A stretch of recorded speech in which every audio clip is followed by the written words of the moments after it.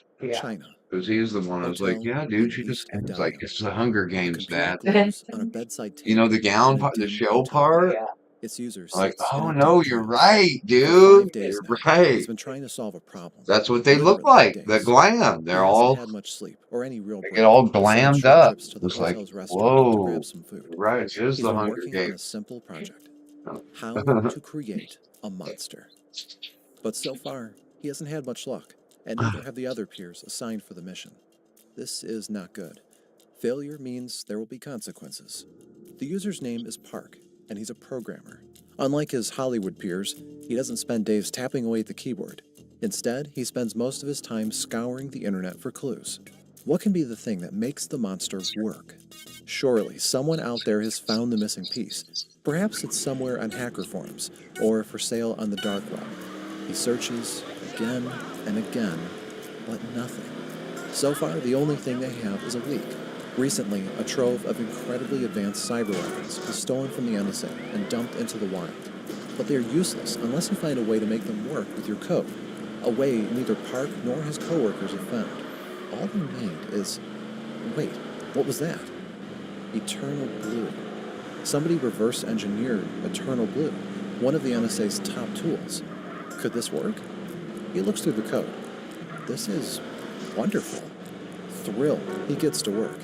Several hours later, the monster is almost ready. Park is exhausted but satisfied. With just a few tweaks, the superiors will have precisely what they requested. Finally, he has earned his rest. He turns off the computer and finds a small bed in the room's corner. The next morning, Park turns the computer back on, determined to give the monster the finishing touches. Except, the monster has vanished. Frantically, he searches file by file. Nothing is there. The machine's been wiped clean. A message comes through. His lead, Kanban, in Korean, congratulates him for the hard work. They didn't wait. An order came. They released the monster. Unfinished. Park's panic sets in, but it's too late. The monster dude, always with the circles. Computers in schools, Always train with the stations, circles. offices, and hospitals. Constantly. Yep, sorry, I'm trying to stay positive. I know nobody likes it. Might get negative. And rewrote cybersecurity. But yeah, always with, ooh, oh, turned in a circle. Oh, turned in a circle. Oh, look. Oh, car stuck on you. Split the Korean peninsula into two parts. Then the Korean War, No, I just, is it physics or not, dude? Do we got physics or not? Just, it also cemented the we run by physics sometimes, and then we just break the rules when we want to. After the war, when it behooves Korea was us. backed up by two powerful parents. That's the sin, dude. That did Jezebel in. As the USSR collapsed and China opened itself to the world, Pyongyang sometimes we're legit, reaching out to the USA sometimes and its we're allies not. meant sleeping with the enemy. Whoa. So instead, it Whoa. closed off. Famine and hardships developed quickly. So North Korea had to create its own system to survive. A practice that continues this very day. Crime. It started with counterfeits, everything from Viagra to birth control, and even forged US currency. But as the world became digital, Pyongyang saw the opportunity to take its criminal activities to new heights. Their testing ground was close to home, South Korea. Between 2009 to 2013, North Korea terrorized its neighbor with cyber attacks. At first, they were denial of service, or in simple terms, overwhelming websites with requests to shut them down. But soon, the attacks became more complex. In March of 2013, the North Korean military unleashed a coordinated day of digital strikes against the capital of South Korea, Seoul. It used a type of malware called Dropper Trojan, specifically designed to target South Korean systems.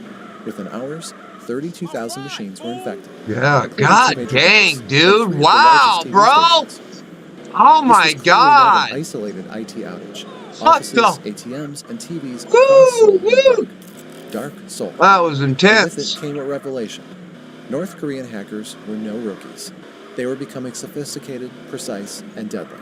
Soon, the rest of the world would learn that lesson.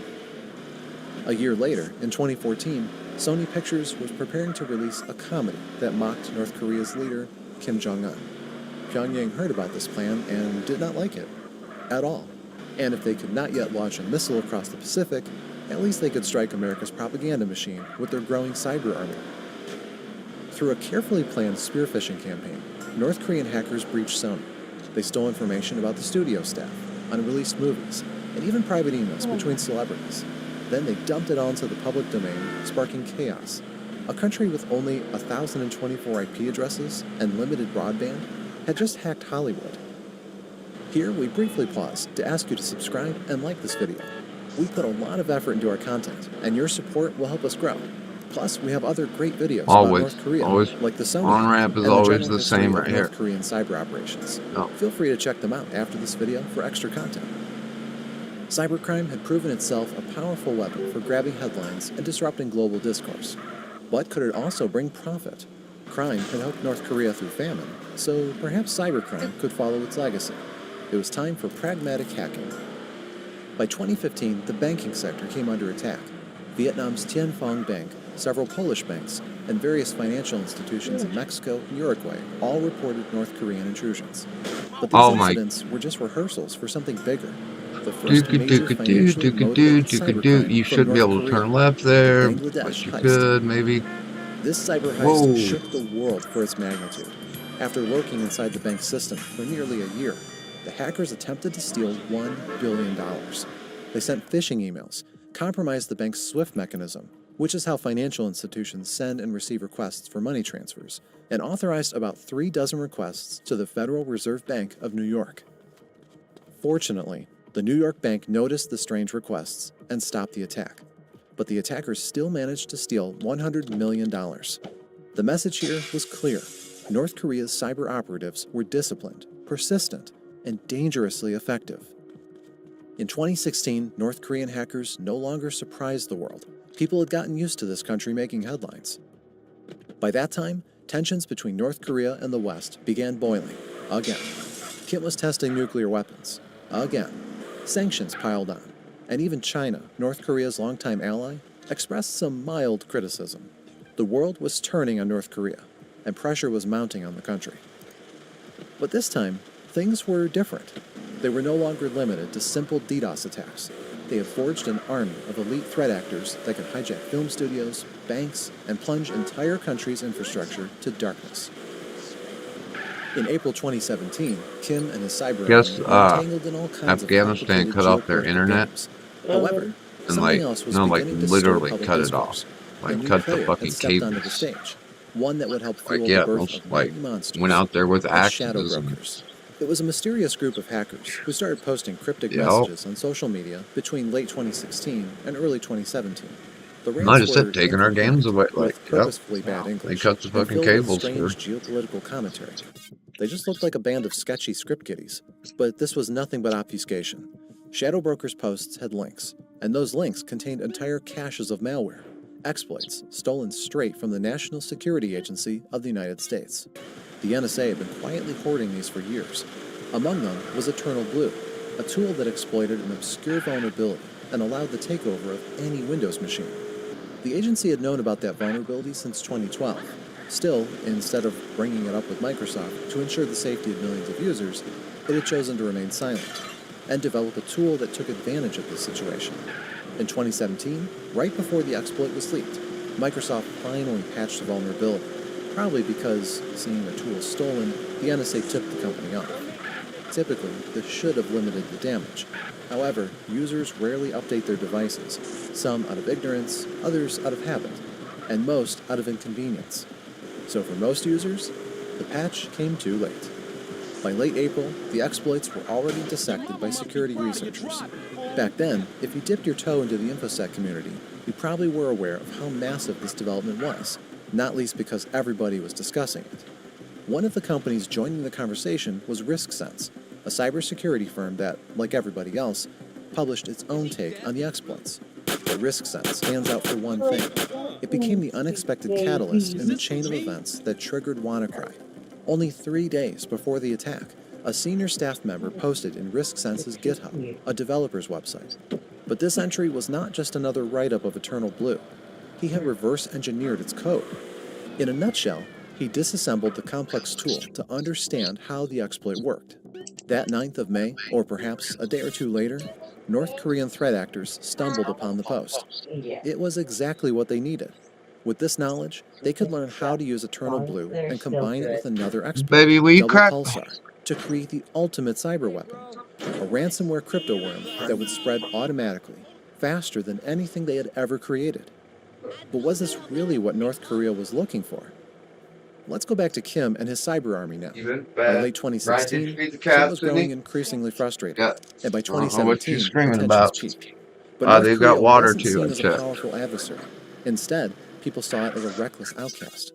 Perhaps what the world needed was a show of force. Perhaps this was the right time to unleash their shiny weapon. But there was a problem. The monster was not ready. Yes, it was already capable of significant damage, but it was still flawed. Imperfect monsters are dangerous. They can slip out of control if not handled correctly. And maybe the tension and stress made North Korea careless. Or perhaps not. Maybe it was deliberate. Perhaps desperation led them to act fast while they still had a chance. Whatever the case, on May 12th, the malware was unleashed. And in less than a working day, it spread across the world, paralyzing more than 3/4 of it. The world was under the grip of a beast. At least until around lunchtime. WannaCry is regarded as one of the deadliest ransomware outbreaks in cybersecurity history. But the irony is that the malware itself is not particularly advanced. Its true power came from two things: how it infected and how it spread. Both of these characteristics came courtesy of the United States, the staunchest enemy of North Korea. The deadly combination of the NSA's exploits, Eternal Blue and Double Pulsar. Eternal Blue enables remote code execution on unpatched Windows machines. It uses the SMB v1 protocol, a system that Windows computers use to communicate and share files. It is the best known of Shadow Broker's tools, and we explained it in detail in our video about NotPetya, another devastating cyber attack this exploit enabled. Double Pulsar is slightly less known. In the leak, it was bundled together with Eternal Blue, and doesn't really work without a decent penetration tool like that. Because in essence, Double Pulsar is a backdoor, a passage that, when installed, keeps access to the target system, like a tunnel connecting the attacker and the victim. It doesn't cause any damage. In fact, it's designed to be so low profile that it's pretty much undetectable. But through this tunnel, other nastier things can be smuggled. So once inside, once Eternal Blue broke the victim's defenses and Double Pulsar established a tunnel through them, WannaCry deploys its payloads. Two simple encryption algorithms that crawls through the system and turns everything they see into gibberish with the .wncry extension. Before finishing the process, the malware deletes any shadow copies in the victim's computer, making the recovery of the files incredibly difficult. Then, the cherry on top, it executes its famous red screen. Oops, your files have been encrypted. If you want to decrypt all your files, you need to pay. You only have 3 days to submit your payment. If you don't pay in 7 days, your files will be lost forever. Send $300 worth of Bitcoin to this address. Just imagine seeing all of this on your computer. Panic is inevitable. The first red screens appeared around 7:44 a.m. in Southeast Asia. Within an hour, it spread to Latin America, and around 10 a.m. UTC, it was already causing mayhem in Spain, France, Germany, and the United Kingdom. Train stations, offices, schools, anywhere with computers woke up with WannaCry's mark. WannaCry is considered self-propagating malware. This is because, unlike most malware, it doesn't need phishing emails or human interaction to spread. Instead, it moves on its own, from one infected computer to others, connected to external and internal networks, all thanks to Eternal Blue. This vulnerability allowed hackers to execute arbitrary code on a victim's computer and install the ransomware. From there, the infected machine would scan local networks and the internet for unpatched systems, breaking into as many as possible. While the malware was spreading all over Europe, it was severely affecting the UK's National Health Service. At first, only a couple of hospitals were hit, then dozens, and at some point, 1/3 of its infrastructure collapsed. One of the people witnessing this crisis as it unfolded in real time was Tony Bleetman, a doctor working as an emergency consultant in London during the attack. I went to work a locum shift. I was not a regular member of staff in a London hospital. My shift started at midday, and I got there just before midday to the consultant's office, where a lot of people were sitting around their computers. And pretty much as I arrived, the WannaCry virus came up on everybody's screen. About the same time, people were getting phone calls from other people. This happened in other parts of the NHS. It became clear fairly shortly that the IT had been significantly compromised. With hospitals nationwide struggling to operate, the medical staff had to adapt to the chaos as quickly as possible. It was decided that we would just do what we did before there was IT in hospitals. So instead of having a map on the screen of where every patient was, we took an old-fashioned whiteboard and marker pens, and we drew a plan of the department, and somebody was put in charge of that board to record where all the patients were and where they were moving to. We rapidly moved to paper registration and paper note-keeping for patients. While the staff did everything they could to keep hospitals functioning normally, surgeries and appointments were postponed. Hundreds of patients were left in limbo, uncertain when or how their procedures would happen. But I think you need to look at the wider impact as well. Since about 2010, there has been a regionalisation of specialist services. So London, with a population of approximately 12 million, has only 4 major trauma hospitals and a limited number of heart attack centres. And they rely on networks for referrals and for receiving patients. And so that was problematic in that some patients in smaller hospitals had difficulties in getting critical patients to the tertiary centres, because I heard this, but I'm not sure if it's true, that in at least one of the trauma centres, everything apart from immediate life-saving surgery was cancelled because there was no access to the support systems that the surgeons required. I'm not sure that's verified, but that's what I heard on the day that non-essential operating had stopped. And I think for a short time there was a pause in invasive cardiac procedures as well in the regional centres. The situation was scary, and it didn't take long for most of the country to get glued to the nearest radios, TVs, and computers. Among them was a UK researcher named Marcus Hutchins. At 2:30 p.m., Marcus had just finished lunch and returned home. He had a few days off, so he was taking it easy. But the moment he opened his computer, the scale of the crisis hit him, and he felt he needed to do something. Marcus recalls the motions of that day with Jack Rhysider on Darknet Diaries when he was brought back to his old parents' room. And my first instinct was, this isn't phishing. This is hitting way too many organizations, way too many parts of the same organization. It has to be something bigger. So I went and asked my friend Caffeine, can I have a sample of this? And the second I looked at it, I was like, oh, this is bad. As Marcus continued to investigate the malware, he quickly noticed something else unusual. The worm was trying to connect to a random domain before deploying its payload. And when I saw this unregistered domain in the WannaCry code, I was like, nice, this is probably a command and control server. So I registered it. And then I started looking, what can I do with this code? Like, what can I do with the control of this domain? I'm thinking it's a command and control server and maybe we can exploit a vulnerability. But it actually turned out, while we were trying to figure out what is the purpose of this domain, what does it actually do, we had already stopped WannaCry because the domain was a kill switch.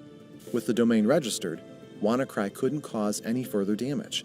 It didn't erase existing infections, but it did stop the malware's attack. By 1503, the destruction was officially over. Marcus had just become a hero in cybersecurity history, and computers around the world could finally breathe again. However, the case of WannaCry was far from being solved. WannaCry hijacked an estimated 200,000 computers across 150 countries, infecting almost every country worldwide, all through just 2 hours of being operational. And it could have easily caused more damage if not for the discovery of the kill switch. Something that makes you instantly wonder, what was the kill switch doing there? And more importantly, what was the real purpose of the attack? The UK police launched an investigation to answer some of those questions, but the mystery only deepened as new details of WannaCry emerged. For example, it was revealed that the scheme generated less than $200,000, a small sum for the scale of the attack. Not only did many victims refuse to pay, but the payment mechanism was essentially useless. Unlike better-designed ransomware, WannaCry had no automated system for distributing decryption keys or tracking who had paid and who hadn't. It was odd. Too odd for threat actors who are supposedly in it for the money. This led to a darker theory. Perhaps WannaCry was not about money. The kill switch supported this theory. Some researchers believed it was not meant to stop the worm, but to cover the hacker's footsteps. The kill switch was a way for the worm to understand whether it operated in an organic environment or a sandbox. A sandbox is a virtual computer used to run malware for research purposes.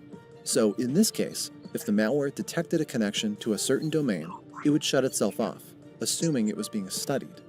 However, the creators of WannaCry had been sloppy. The domain was not different for each infection, it was static. So when Marcus registered it, the worm believed the entire internet was a sandbox and shut itself off. If the domains had been different for every computer, the kill switch would have only worked for Marcus, and the infection would have continued spreading. That would be a smart way to design ransomware, the way nearly every known attack works. But in other aspects, WannaCry was pretty sophisticated, and was definitely designed with a lot of care and a lot of resources. So the most logical explanation was that the malware was simply unfinished. Somebody released a testing version instead of the final one. The set of circumstances that led to WannaCry was so insane.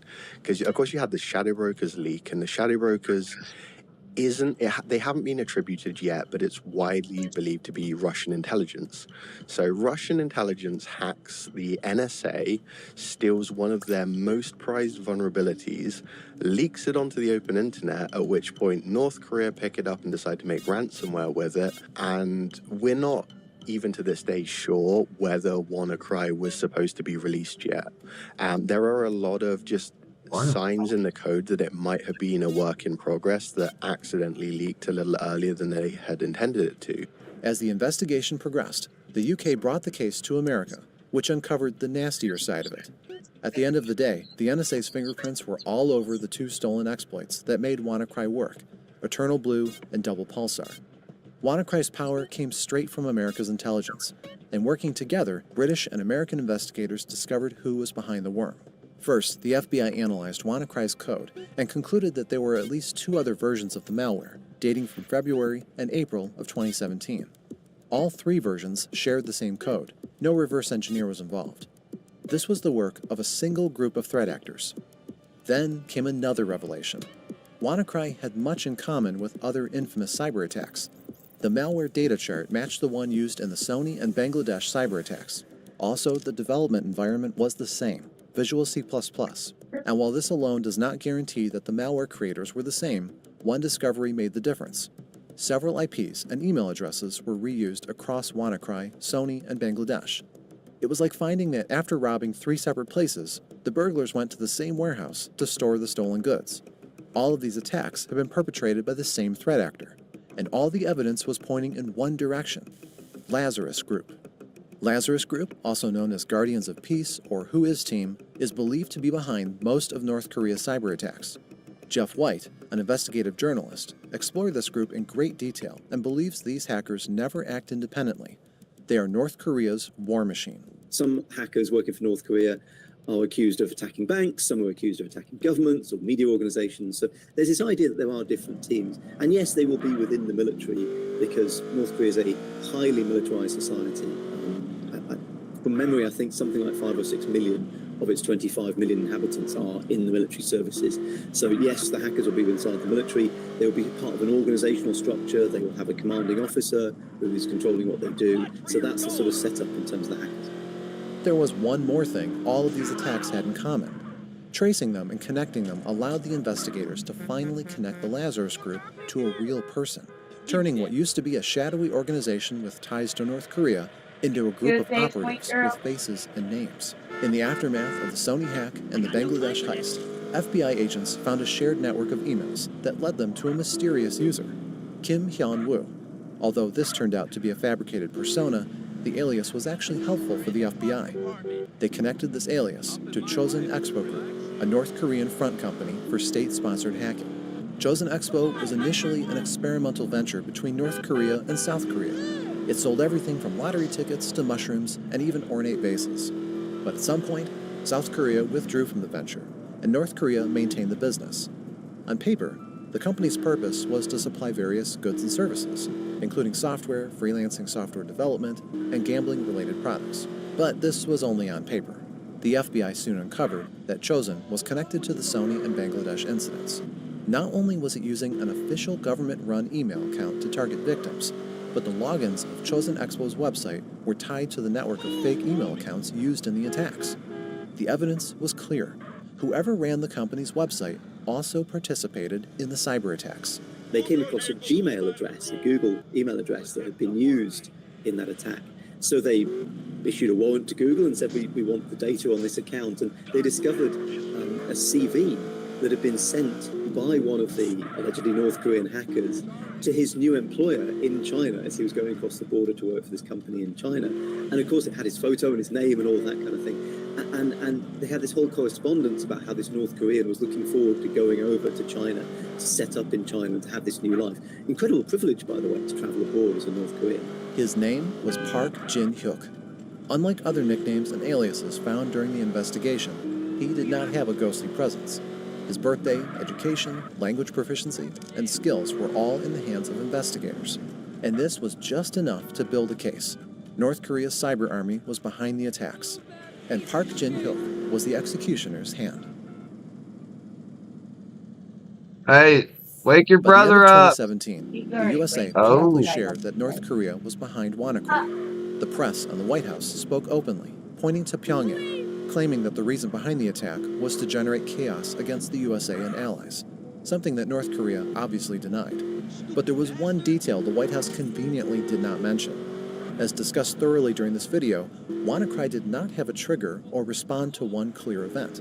Instead, it combined various factors, including North Korea's thirst for power, the shadow broker's leak, and indirectly, the NSA's obsession with exploits. Brad Smith, president of Microsoft, acknowledged this in a post after the incident. In it, he heavily criticized the U.S. and its tendency to hoard exploits, comparing the situation to the U.S. military having some of its Tomahawk missiles stolen. This was not taken well in Washington. The U.S. government tried its best to deflect the questions surrounding America's indirect role in WannaCry, and when asked whether the NSA was accountable for WannaCry, their answer was... No, not at all. WannaCry resulted from a chain of events that fueled a beast, but North Korean threat actors could not have completed this beast without the shadow broker's leaks. Luckily, we have a video about this mysterious group on our channel if you want to learn more about their story and how those leaks came to be. Thank you for watching, and we'll see you in the next video.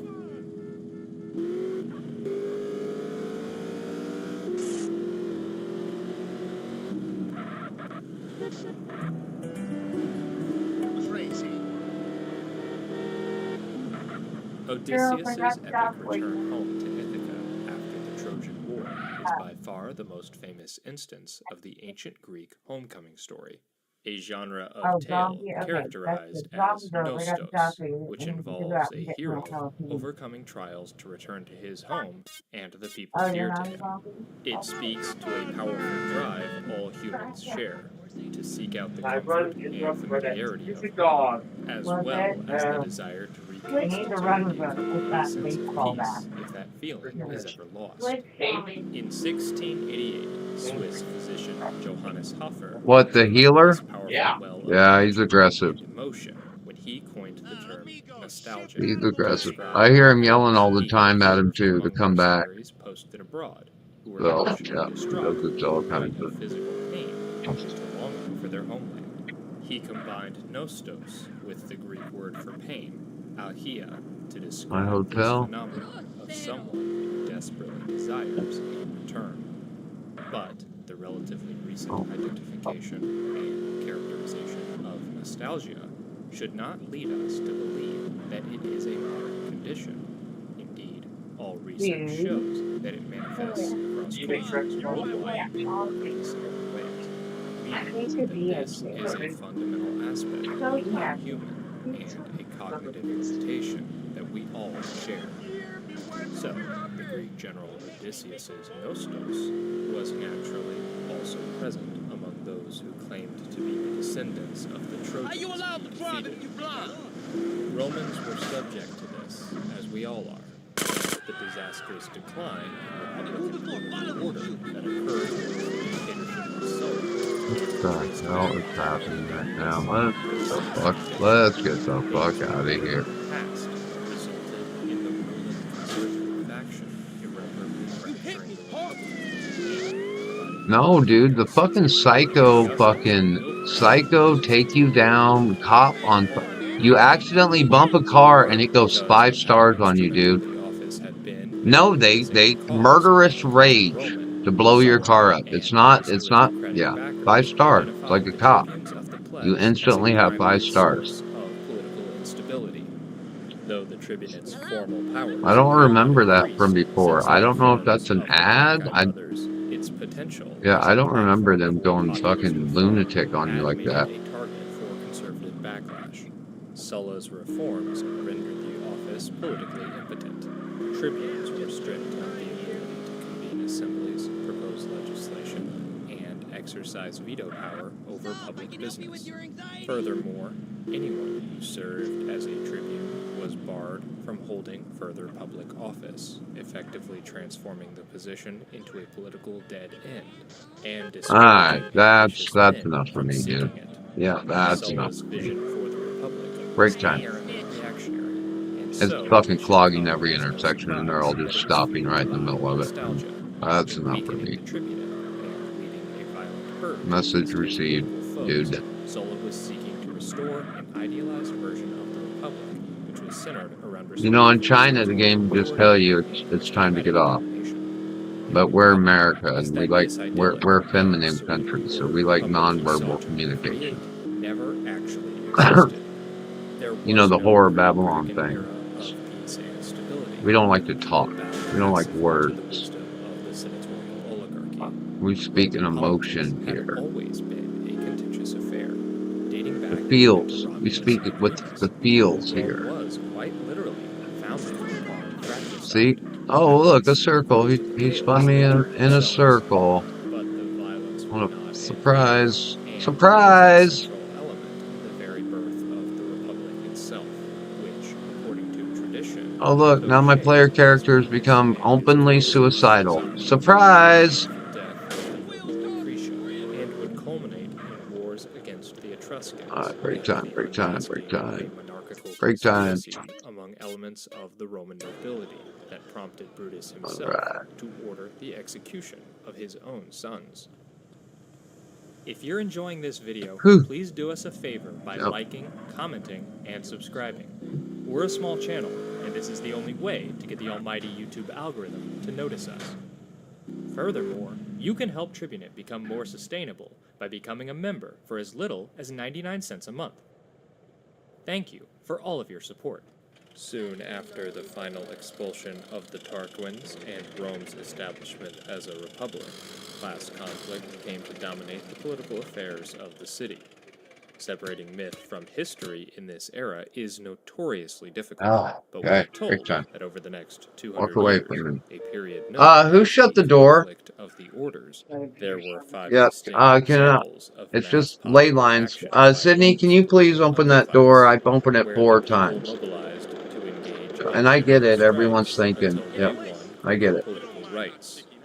Due to the repetition But yeah, of just certain details, trying to air the house I out a believe little that bit. there is confusion in our sources, and that there were not 5 distinct campaigns over 2 centuries, but rather that some actions are reported No, it multiple spreads, man. times. It spreads. But still, even It with spreads the from unreliable the documentation 1D we have world. for What is this inside era, a computer? it seems 1D? that where there is smoke, Would that there be was flat? probably fire, Or is it? and the introduction Izzy, of baby, the stop. tribunate, No, as there's well as enough the blanket enactment for of reforms everybody. regarding Please debt stop. and Please forced stop. bondage Please, aimed at I'm easing the begging. burden No. of the plebs But taking point the to some blanket from your successful sister. direct Look, here, action, hold this though blanket. it is impossible to Hold say this blanket. exactly the shape that this Stop took. taking Traditional the chronology blanket tells off us your sister, that the please. first of these That's too successions much. occurred in That 494 you have BCE, plenty of a little blanket. over No, a you're going decade past after the the point to supposed now. inauguration of You're the trying to Republic. take something away. The strife was Sydney, resolved Izzy, by creating the office of the Tribune of the if Plebs, I look over there sacrosanct one more defenders of time the and you're common trying man to take who that had the blanket ability off to of your veto any sister, baby, action you're by going to a get in Roman trouble. official.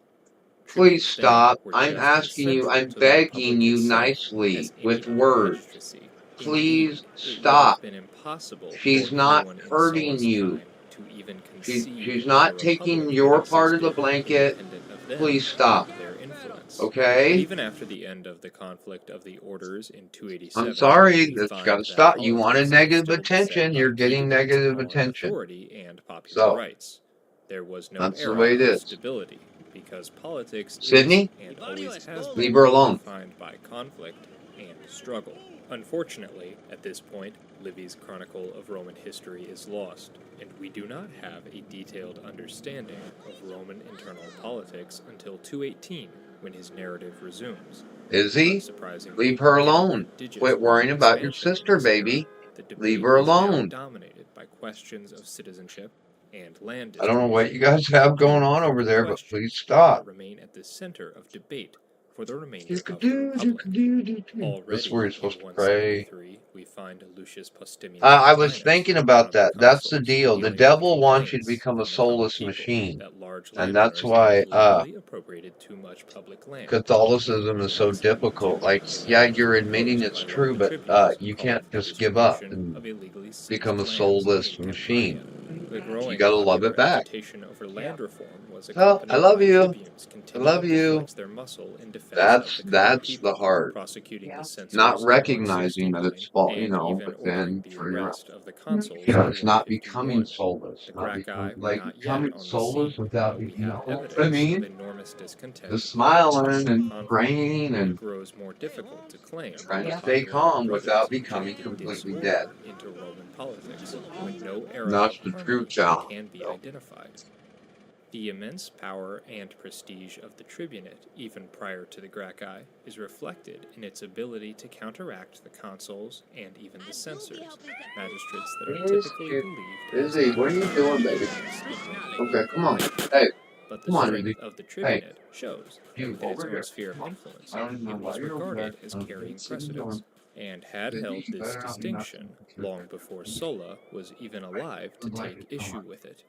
The office would, of course, reach the height of its influence after the Gracchi leveraged the full extent of its powers, but they did not invent new abilities for the office out of whole cloth.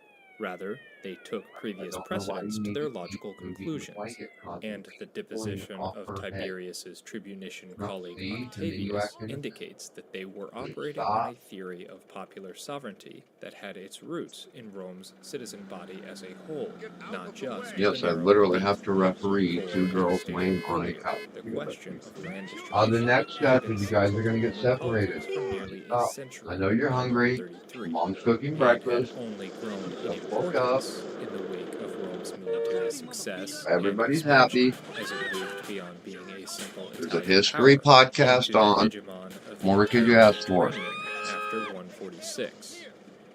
Land was, of course, the primary source of wealth at the time for the Roman elite, and the aristocrats had so far pulled out every trick in their book to prevent the critical issue from being addressed, despite the illegality of their schemes and clear popular support for redistribution of public land in line with existing law. Take a look at how a popular reform effort was subverted in 140 by aristocratic intimidation and bribery. The neighboring rich men, by means of fictitious personages, transferred these rentals to themselves, and, finally, held most of the land openly in their own names. Then, the poor, who had been ejected from their land, no longer showed themselves eager for military service, and neglected the bringing up of children, so that soon all Italy was conscious of a dearth of freemen, and was filled with gangs of foreign slaves, by whose aid the rich cultivated their estates, from which they had driven away the free citizens. An attempt was therefore made to rectify this evil, and by Caius Laelius, the comrade of Scipio, but the men of influence opposed his measures, and he, fearing the disturbance which might ensue, desisted, and received the surname of wise or prudent, for the Latin word sapiens would seem to have either meaning.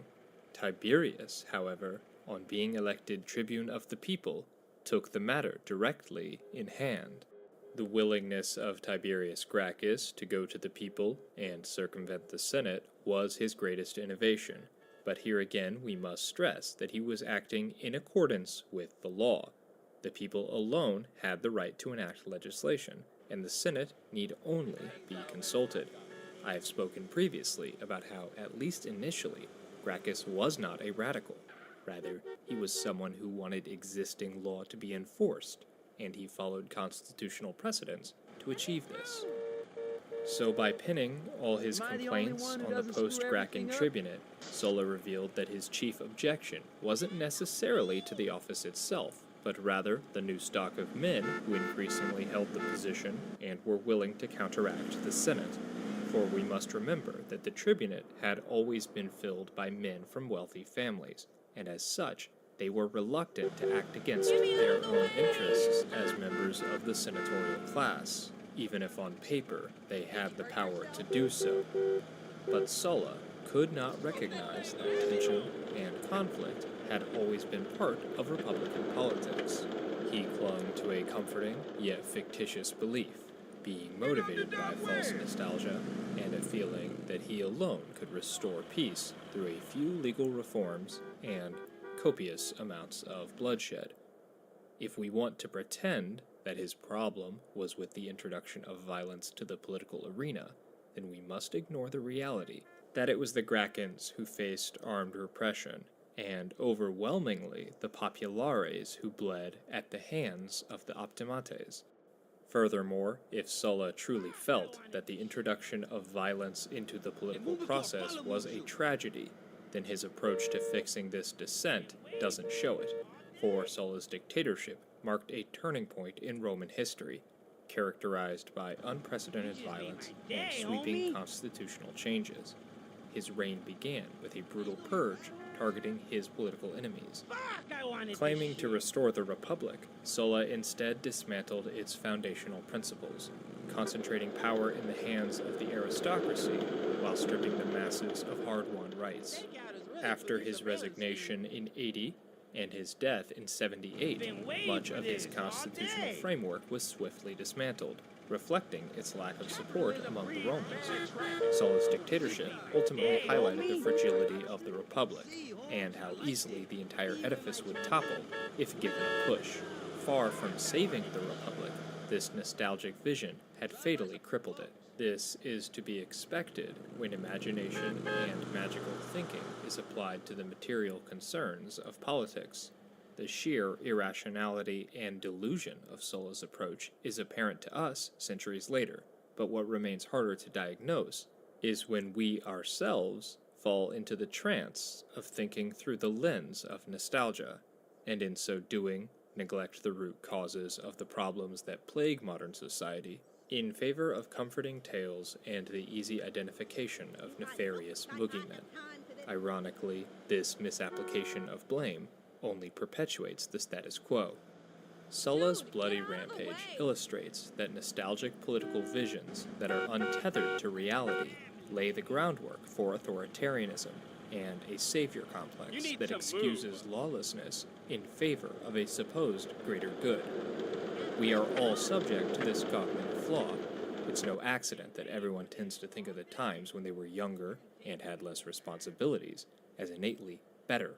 This is relatively harmless when talking about music or movies, but as the tendency to apply nostalgic visions takes on an overtly political dimension, historians must combat these inclinations by exposing the distortions that naturally occur in nostalgic paeans to the lost tranquility of the past, and instead focus on actually building a society that offers the peace, opportunity, and abundance that we all desire.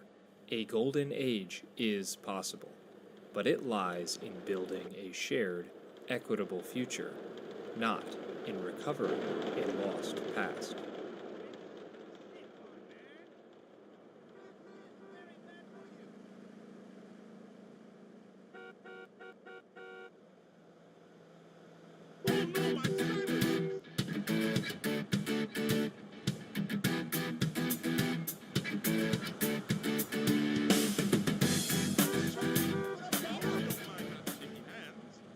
Hey everybody, this is Birch. One of the weirder arguments, and maybe this is just because I'm a retailer, maybe because I collect comics for a long period of time, but one of the weirder arguments in comics is the idea of it's just too much to read. It's just too, I can't, there's just too much, too many episodes. I get this with One Piece a lot. People are like, wow, it's just too much. Okay, that's fine if your argument is, I don't have time to watch 1,000 episodes of One Piece. That's fine. But it's when people criticize it for having too much. So I'm drawing an important distinction here, and it's really important before we go on with this whole video that you understand my point. Because I think some people argue kind of with me using the wrong point. If you don't have enough time, if you are not interested in 1,000 episodes, because that's a big, that's a big take. If you're not interested in reading every issue of the X-Men because it's just too much time, Lay there and stare at the totally wall. get it. Okay. But if you're going to complain about it Feeling it, having too dude. much time to begin with, if you're going to complain that there's just too much, and this is a common complaint, it's like, well, this comic series has over 100 issues. I mean, that's just too much. What the fuck are you talking about? It's too. Just say I don't want to read it, which is fine, which we can all accept. Hey, Bubs, real But quick. the idea, and you see this with shows, Let's go you do see this something. with with comics. It's this idea of Let's there's throw just that too mattress much in my material. crate. There's just too much good material. A lot of people complain about anime. It's like there's just too many. Like there's like 1,000. There's 1,000 chapters in this. Yes, and that's a plus. Now it may not be for you. It may not be something you want to dive into. It may not be, what you want to spend your time on. Totally understand. No problem. Nobody is. This is always kind of one of the weirder things about comics and movies and everything. People act like there's people from Hollywood who are holding you down and forcing you to watch their shows and their movies. A lot of this complaints about both on the right wing and the left wing with content of these woke shows that people are forcing us to watch. Who is this person forcing you to watch it? Like, is somebody coming over to your house, tying you down and making you watch this stuff? What are you talking about? But the same thing the other way. It's like when the people get all frustrated with the Punisher. It's like, this is gonna, we don't want to have to see something that's related to the Proud Boys. It's like, buddy, you can just not watch it. You can not read it. It's actually, comics, because the distribution is so screwed up and terrible, like, it is really easy to avoid this stuff. Like, it is harder to find it than not. This idea that, that somebody is running in and throwing copies of the Punisher in our face, and we're having to look at the skull on the chest, and there's a guy somewhere in Oregon in a pickup truck who has this on his truck, and he is a racist. I like, what are you? This is the weirdest argument. Some of you will be like, Birch is talking about a straw man here. I'm not. Go check out, what people say on social media, what people are saying on, other YouTube channels, Blue Sky, whatever it happens to be. There's this pervasive attitude of, I'm being forced to read something, which is coupled by there's just too much of it. It's just too hard. And it always feels like somebody telling on themselves for how dumb they are, in a sense. It's like, this book is too long. There's a guy, back long ago when I was in school, it'd be like, I don't read books more than 100 pages. It's like, I think you're telling me you can't read. I think that's what you're telling me. But anyway, my point here is, if you don't have time to watch the entire library of One Piece, or the characters don't appeal to you, it's like I look at that and I'm like, nope, it looks kind of cartoonish, babyish, I don't like pirates, whatever your argument is. Totally cool. That's a legitimate argument because that's your opinion of what you want to consume. No problem. But if your argument becomes there's too much of it, there needs to be less. What do you mean? And then when this argument gets echoed, and it does, by people who work in comics, it's like and it always feels like a backhanded justification for why we're relaunching something for the 18th time. It's like, it's just people are going to see that number 40 on the cover, and it's just they're going to be like, oh, I don't know, I can't get into this. No, thank you. Nope. I'm sorry, but actually, no. Consumers don't think that way. It is a gift. The problem with things that are highly numbered or the things that have lots and lots of episodes is people want to know, hey, where do I start? This feels like, where am I, especially if they're new to comics and they learn it's been relaunched 18 times, and they're like, which number one is the real number one? I learned counting, and now I'm confused. Like that, I'm convinced, by the way, this is one of the reasons why manga did take hold in the U.S. and why it was successful, even though it had, hundreds of episodes. If you remember, Viz, shit, I can't. Some of the early people, like Tenchi Muru, did this. There were all these movies and OVAs and just kind of off-cycle shows, but they numbered them. They like fit them weirdly into the continuity, and sometimes it wouldn't make sense because these movies were sometimes out of continuity. That's just how they rolled. But they'd still call it like, this is number 5. You watch 1 through 4, and then you go to 5. And this sounds really simple, but for people who are coming into this space new, it helped. It made sense. It was, okay, I know that I was on number 1, and then I went to number 2, and number 3, and number 4, and number 5, and it's easy. The challenge people have when something is highly numbered is purely, where do I start? It is not, oh my God, there's 500 episodes, and I just, that's too much for me. I'm just not going to get into it. Very, very few people actually have that mentality. The only people who are throwing that kind of stuff out are people who are, at best, highly, highly disingenuous and just looking for something to bitch about. But you get this, it feels just like, I want to complain about something, so I'm going to fish around until I find the thing to complain about. But too much content, like if you love Game of Thrones, good news, you have got a lot of shows, and you have a lot of books, but not the last book, because the guy is slowly eating himself to death rather than writing. You do have material. If you like the X-Men, you have decades worth of material. If you like One Piece, you have decades of your life worth of material. This is a good thing. There's this myth that it gets perpetuated that people are walking around going, if something's too complicated, I'm just too dumb. I can't get into it. It's a feature. It's not a flaw. And I think that it frustrates me because it would be something that would show up in the store. It'd be something that would show up where people would be like, well, I just can't get into it. There's just too much. I think I'd like the characters, I like the writer, I like the artist, I like the premise, I like the setting, I like everything about it, but it's just, I'm not going to read 50 issues. I mean, come on. How many times did this happen? Never seriously. The only times I would hear this in the shop is with somebody who would be bitching about something else.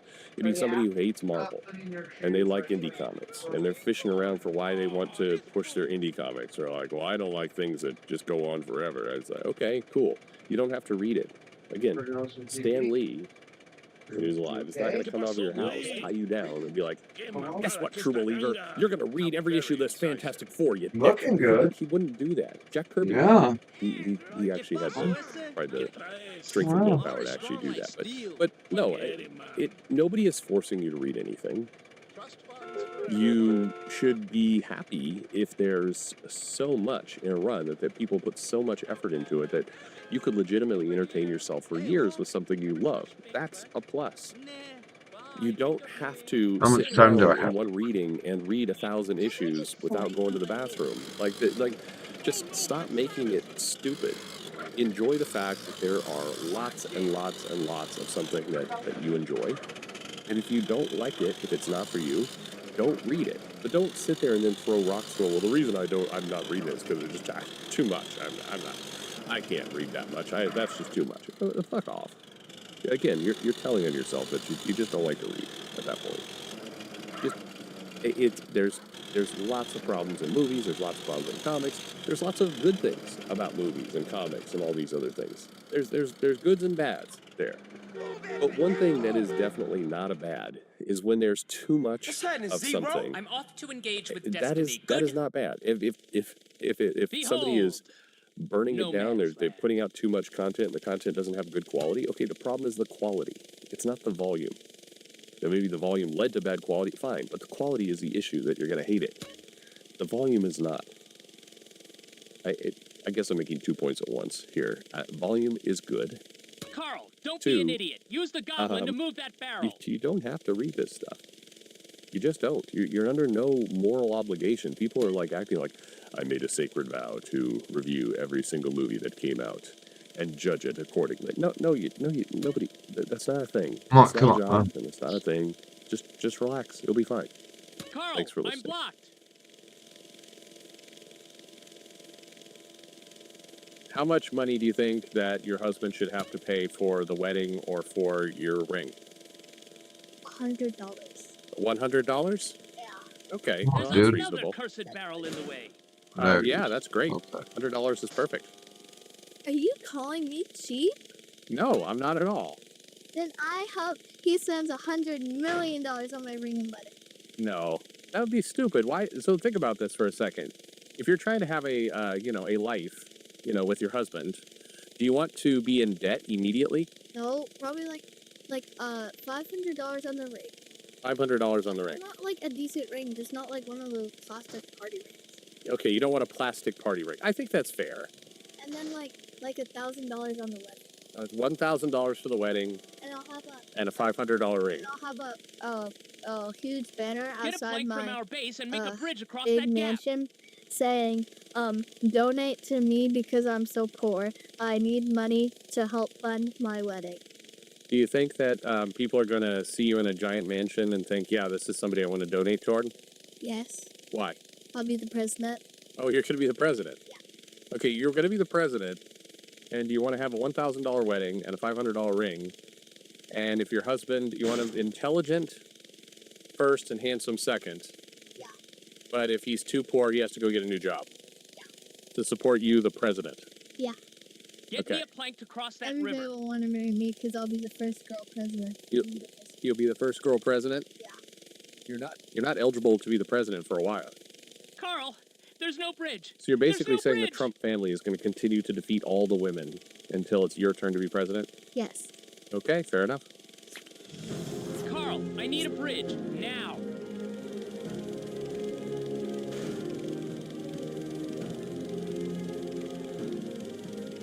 Berkeley's using tanks. Carl, grab a bomb and get rid of any tanks that threaten our progress.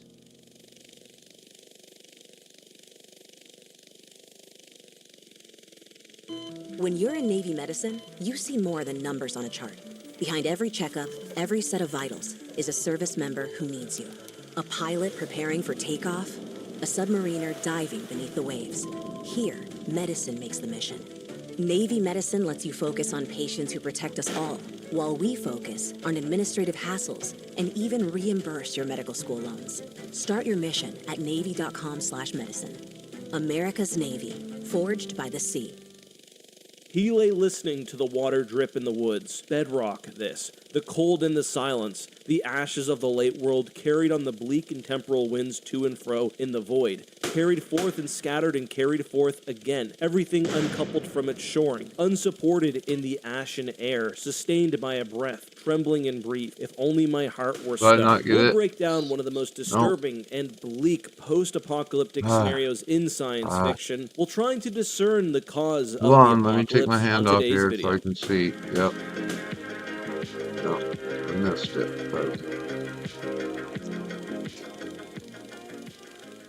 Hey guys, this is Justin. Hello and welcome to another video. So, like many of you, I'm sure, I first read The Road as a high school student, but recently, having found it in a little library on my street, read it again for the first time after having kids. And I just knew I needed to talk about it, so today we're going to break down some of the world building, speculate on what caused the terrible state of the earth in the novel, while also briefly touching plot and some of the book's themes. Two quick notes. First, while I will be using visuals from the film, the specifics are taken exclusively from the novel. Really, there aren't a whole lot of differences, but there are a few, just worth noting. Second, if you enjoy the science fiction and fantasy literature discussions we do on this channel, consider checking out the Eckhart's Ladder Patreon. You can join our book club for under $3 a month, which means you get to help decide which videos are made in the future, while also contributing your thoughts and ideas. The next vote will be starting on Friday. Sorry for the delay. All right. The Road tells a story of a father and son trying to survive a terrible and nearly impossibly bleak post-apocalyptic world. Their only goals are to survive and travel south where they hope the conditions will be better. Let's talk about the apocalypse, just how bad the world is and how it got that way. Well, as I hopefully illustrated in the quote I opened this video with, the Earth in The Road has died. Outside of a full ice age or a totally irradiated land, which we'll get to in a minute, things are nearly as bad as they could possibly be. The world is a perpetually gray, cold, dead wasteland where sunlight no longer shines. Perhaps my favorite quote from the novel is this: "By day, the banished sun circles the earth like a grieving mother with a lamp." Or this one: "He walked out in the gray light and stood and saw for a brief moment the absolute truth of the world. The cold, relentless circling of the intestate earth, darkness implacable, the blind dogs of the sun in their running, the crushing black vacuum of the universe, and somewhere 2 hunted animals trembling like ground foxes in their cover. Borrowed time and borrowed world and borrowed eyes with which to sorrow it." I also love this description because it really does paint the picture of humanity being at the end of things. An intestate earth is one which has died. The very brief glimmer of humanity and life has been extinguished, and the crushing black of the vacuum has nearly reclaimed everything. Practically every living thing on the planet has died. In terms of animals, not even insects seem to have survived the apocalypse, and the man speculates when asked by his son that no, there are no birds remaining on Earth. Plants, trees, What's also happening? dead, Okay, and okay. massive sections of the Earth have been burned by fires. By the time of the novel, some time has passed since the apocalypse. As you'll probably discover through this video, the novel is appropriately light on specifics, but we do know the apocalyptic event coincided with the birth of the child, who seems to be anywhere from 8 to 10 years old. Along with the disappearance of the sun, the surface of the planet has been devastated by earthquakes, by an apparent rise in the ocean, alongside winds and low temperatures. The promise of the South, of course, is untrue. The planet itself is dead, and while the North may be slightly colder, there is no refuge. At this point, a decade or so after the event, there are very few resources from the old world remaining. It seems like there weren't massive amounts of people killed during the initial event, which has made things worse for the few remaining survivors, as everything has been picked through and looted. Remaining humans are either solitary or organized in horrific groups Come on, of turn, cannibals, dude. slavers, Turn. and So murderers. hot. Outside of humans, the 3 worst dangers faced by the survivors are the I cold, can't the lock the lack of camera food, behind my. and the effect of the dust and air on a person's lungs. The world is That's soon to be difficult, largely dude. populated That by is men who would difficult. eat your children in front of your eyes in the cities themselves, held by corps of blackened looters who No, that crawled is from the difficult. rubble white of tooth and eye, carrying charred and anonymous tins of food in nylon nets like shoppers in the commissaries I mean, of hell. that's The fine. They soft fly black by pulp blew through the instruments. Maybe streets that's what like they're squid trying to ink say. uncoiling along a seafloor, and the You- cold crept down, and you dark go. came early, and the scavengers passing down the steep Quit canyons with looking their at the torches screen and trod just do the silky mini map. holes And in the yeah, it's a drifted weird. ash Yeah, that closed it's behind really them strange. silently as eyes. Out on the roads that pilgrims sank down and fell over and died, and the bleak and But yeah, charted I can earth see went now why trundling people past trip the out. sun Like, how did and that get returned out the again, door as like that, trackless and dude? as unremarked as the path of any nameless sister world in the ancient dark beyond. No, it just makes you wonder, like, what were you guys thinking? What was, like, what's the real story? Like, how did that, Well, we get only a did few you really clues. just not Number give a one, fuck? the event happened about a Did you decade not ago, just, and the world has not improved which is whatsoever. fine, but For like, 2, yeah, there's been that's no a trip. mention If you of just really didn't, radioactivity, radiation, or nuclear fallout. Most you likely really it's just something release pure, shit like that, especially like when broken, drinking water and you or really don't scavenging give from a the fuck, land dude? directly.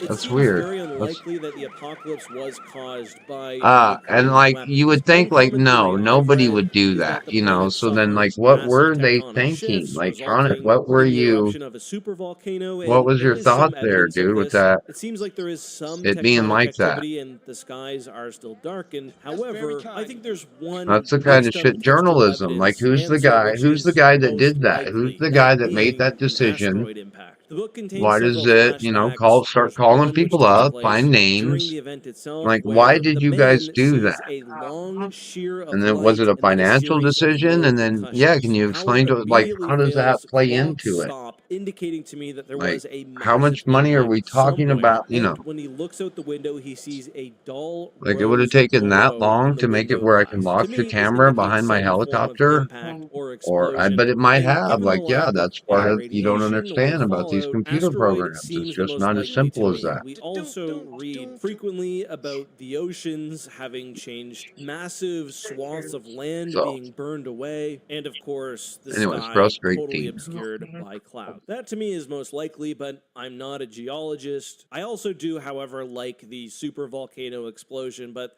there's something romantic about asteroid impact, especially I think with the frequent references to Earth reclaiming its place among the other dead celestial planets in a dead universe. And that's the lore, that's the world building. The planet is dead, it's never going to return, and in the end, ultimately, it doesn't matter. Cormac McCarthy avoided giving details on what caused the extinction event because that's not the focus. The backdrop has been set and is unchangeable. What matters is the relationship between the father and his son. We'll go briefly into plot here. As I mentioned, they're trying to travel south. They're beset by constant hardships, from running out of food to encountering infant-eating cannibals. And of course, there is no relief. The story is about largely a father's love for his child, a love Dude, and a desire which persists despite the end of everything, the coming cosmic darkness.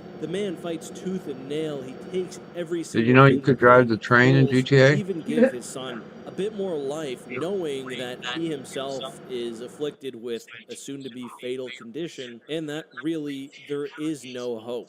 Well, that's not quite right. There is hope, because the book shows us moments of hope, whether it's finding a storeroom or a bunker of food, or the child playing in a dead and cold ocean. The two are trying to carry the fire, the goodness of humanity. And to me, one of the most interesting decisions the novel makes is the idea to have a child born after the event being cared for by a father who knew the before time. He's described as an alien from a world which no longer exists. The child has known They're talking about the nothing road. but Have you bleak, seen dead that? world, but he still has humanity, while the father is Yeah, it is. haunted It's by pretty what bleak. is gone. But And it's I don't pretty real. really know what to make about that, and I guess I never have. But everything because in the the world is father fine, is basically. haunted by his dreams of what was. He can't And they help don't but remember explain his why. They wife don't. or Yeah, color, there's like no but there are food. still There's things no that bring him crops. joy, There's the no. love between a father and a son. And this is something I was thinking about while reading the book. There's a scene where he watches his son's shoulders as he's running away, and he loves his kid so much, and he feels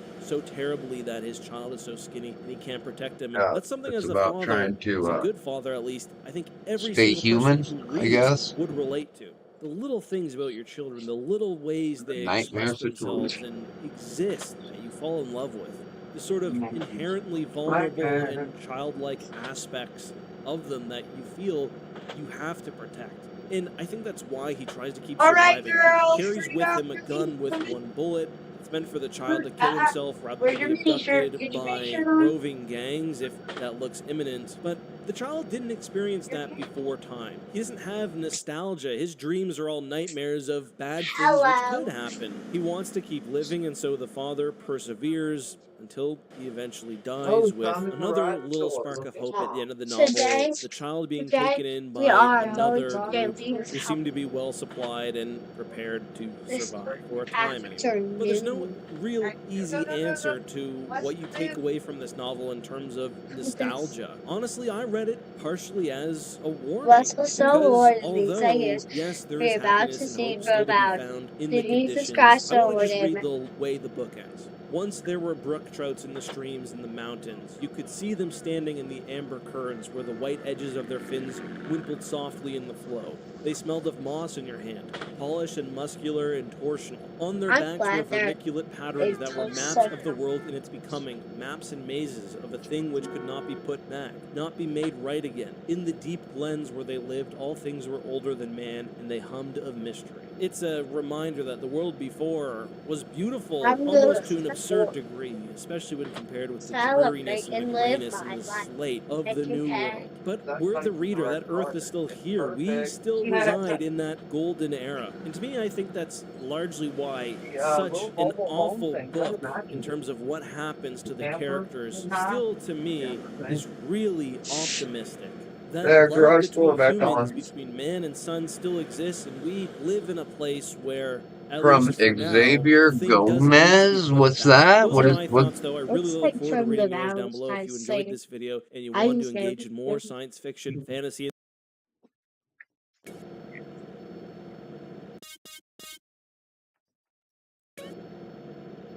Yeah, I don't know where the train's going. Dude, that's a lot for a 20-year-old game. I guess I'm getting old though, but yeah, I didn't realize they had that much in GTA.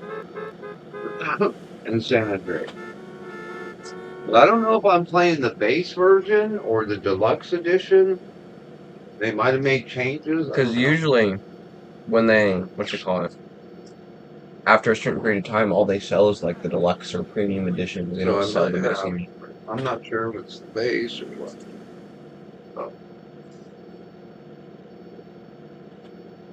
Yeah, one thing I'm disappointed in, I don't think is in there, but there's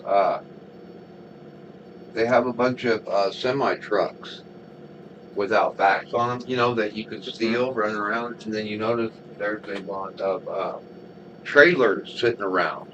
Well, it should be that you back up onto them. Not though. I don't. I bet you that was supposed to be in the game, and they couldn't get it in there because there's a mission you run with a girl steal a fuel.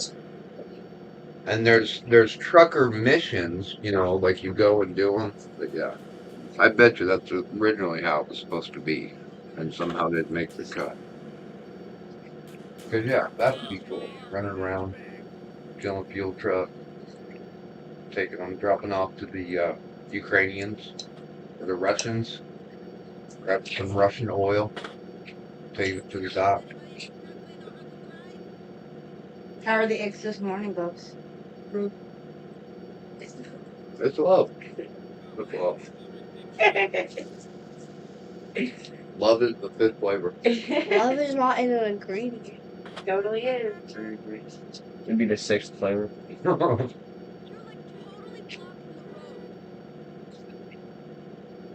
Love is all the things together. Somehow.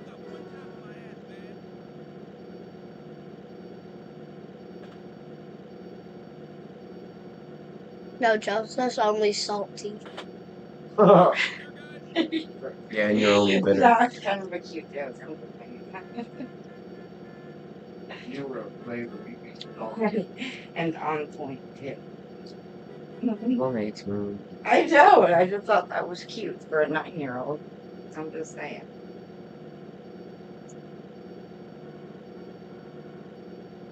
For a 9-year-old conversing with her brother, that was too much.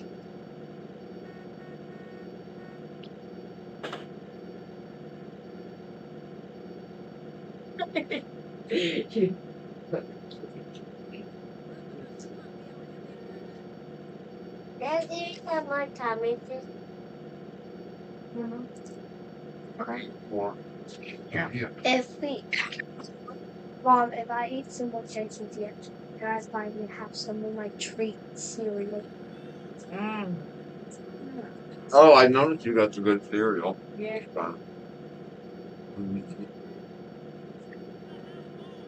I'd be sweet if I was a like this. You'd be salty. Only like 5 cents. Right? Pretty good. Actually. Other not. Like Captain Crunch, Lucky Charms, Fruit Loops. Hold on. There's like everything else. Everything else is very Is- decent. And there's really good cereal, but like A cereal, a cold soup. Yes or no? oh No. I think yes. no. I think by definition it is. Soup is something that's cooked for a long time. Cereal cooks for like a bit. Cereal doesn't cook at all. Honestly, that's the difference. Soup is something that cooks down to a soup. Cereal is not, it's not unique, but it kind of is. I think it's new-ish. 19 Kellogg's, at least how we think of it, right? Yeah. I'm sure it was the grain industry too. It's not just Kellogg. I'm sure it was Kellogg and then, grain farmers. And yeah, it's just easy, dude. That's why cereals, and it's not good. That's why I guess you guys don't remember the commercials, but at the end of every cereal commercial was a part of this nutritionally balanced because everyone was just eating cereal. You can't just eat cereal. You need a protein, other shit. Cereal goes on the side. But yeah, for a while we were all eating cereal as breakfast. Joseph, this year is going to be my biggest haul of candy yet. Think so? I did too. Are you going? Are you getting real this year? I'm getting real. I'm going to get Your brother's old enough, he could take you too. Yeah, but then she's here too. She'll get tired though. She only lasted like an hour last year. Getting a full bag is a challenge. Yeah, my birthday. Like a real full bag. Like a full bag. Like my Squishmallow? Like at least halfway. Like my Squishmallow? I'd still have a pillowcase. No, like a pillowcase, like a half pillowcase for your candy. Half pillowcase? No, it's tough. No, I got that. I think no, you didn't. She got quite a bit. I got Me my and Samantha, one of our last years, almost. You gotta keep the train moving, bro. I think we might have gotten near a third of a bag. A little more than that. No, because she got like at least a quarter, almost a quarter of pillowcase twice last year and the year before. Because she got one bag, right? And then went out. I got my Squishmallow full, which is like this big. And then we had to dump it into a pillowcase.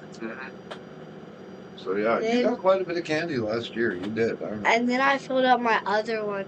You weren't there last year. Because you were at the party. Yes. Yes, I was. But you told me about it. So you ate some more. Okay, but then I filled up my dog Squishmallow, which is like, I think like this big. And you need to eat some more. That big. And then I maybe filled up like a little more.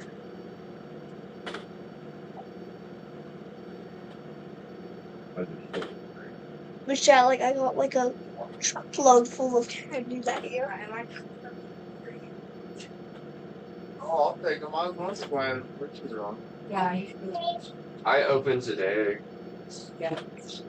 Today and 12. That's it.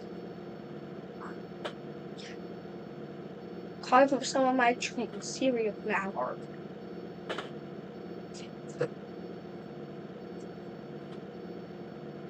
Save credit. yeah, I was kind of thinking of something. It should be a Friday treat. It should be a Friday treat. I mean, that's kind of why we got it. In lieu of don't, because it's that much sugar. If you were a flea, you'd be bitter. That one was funny. If you were a flavor, you'd be better at salty. Nope. Your bubs already got the thunder for that one. I don't know what you're trying to say. You gotta finish. Like fruit cereal. The little treasure chest. Oh no, you cannot have a little treasure chest. You can play with it right there, right by the bookcase. Yeah. You can't make it. Mistake. Yeah, yeah. Lunch cereal. Got treasure.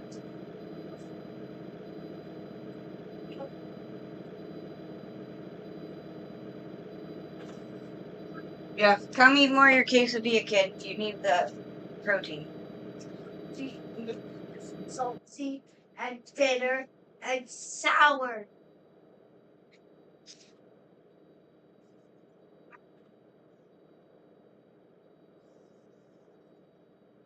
Eat cereal.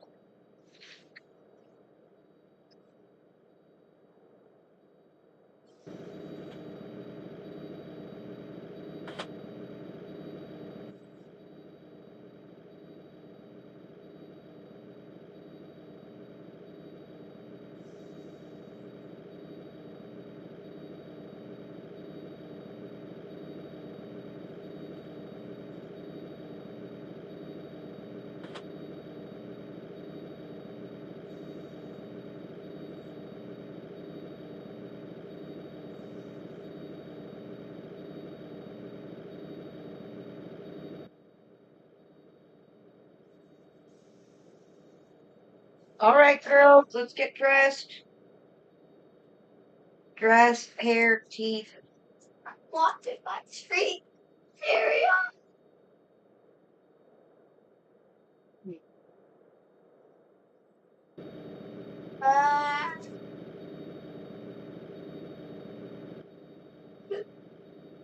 Wow.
Bear.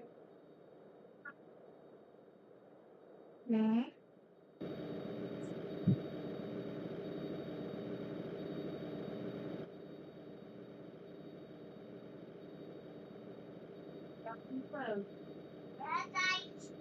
My certificate.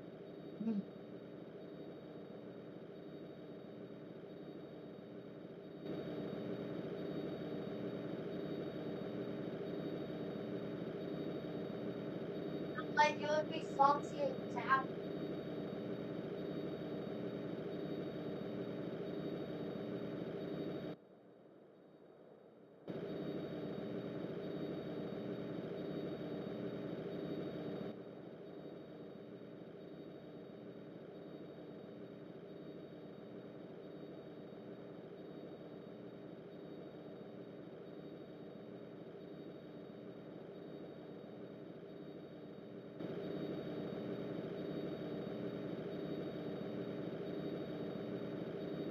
Where's your tissue dresser? Oh, but Hey, Isabel. Thanks.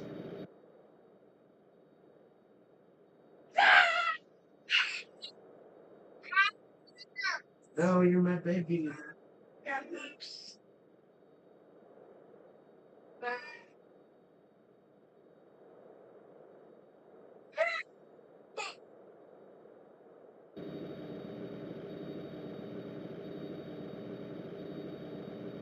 Is it? Since you want me. Yeah. Yeah. Yeah, it does. Yeah, it does. Yeah, yeah, yeah.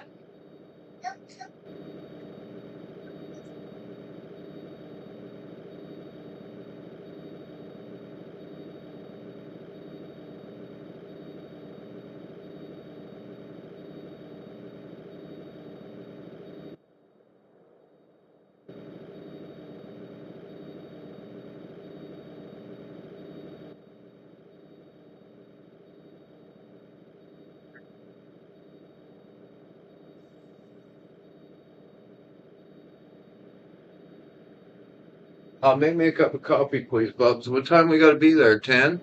Okay.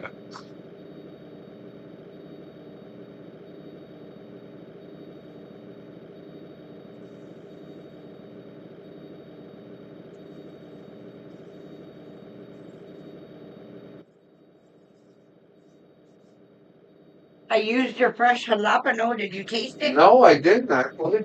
I mean, not hot. I was out there looking at him. I was wondering if. I don't think there was enough in there for it to. Yeah, there was just a sprinkle. I didn't want it to go like crazy. Probably why it tastes so wonderful. Mm-hmm. But no, I literally had Sydney go pick one off the vine. I taste it now. Oh, I did.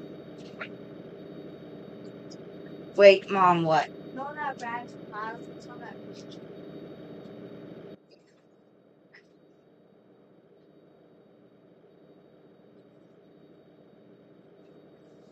Great. Oh, I did actually. Yeah, got one finally. And yeah, need to go get those morning glory seed pods. There's a ton of them. Sydney for these towels. We're gonna have to do Johnny Appleseed with the morning glories. Be a good job. Yeah. Walking around, just drop morning glories everywhere. What's it called? That's got a name. It's called like guerrilla gardening. Oh, is it? Where you go around all the unused lawn spaces. Yeah. And you just throw either wildflower seed native to your area or like native grass seeds down. That would actually put some wildflower seed. That would be cool.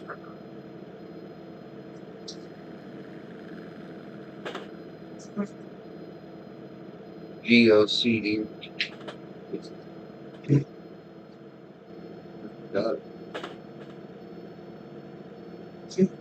Everything is all right.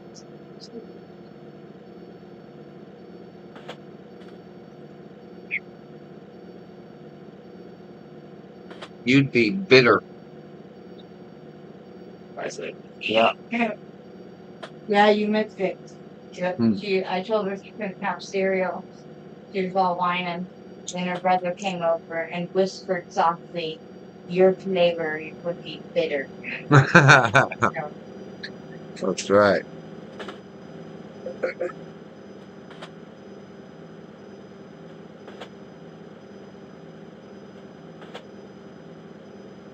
You're the one laying on your sister. What are you lying about? Then get off. Uh-huh. So what kind of control do I have over this train? Forward and back. Maybe side to side. Yeah, I'll get him.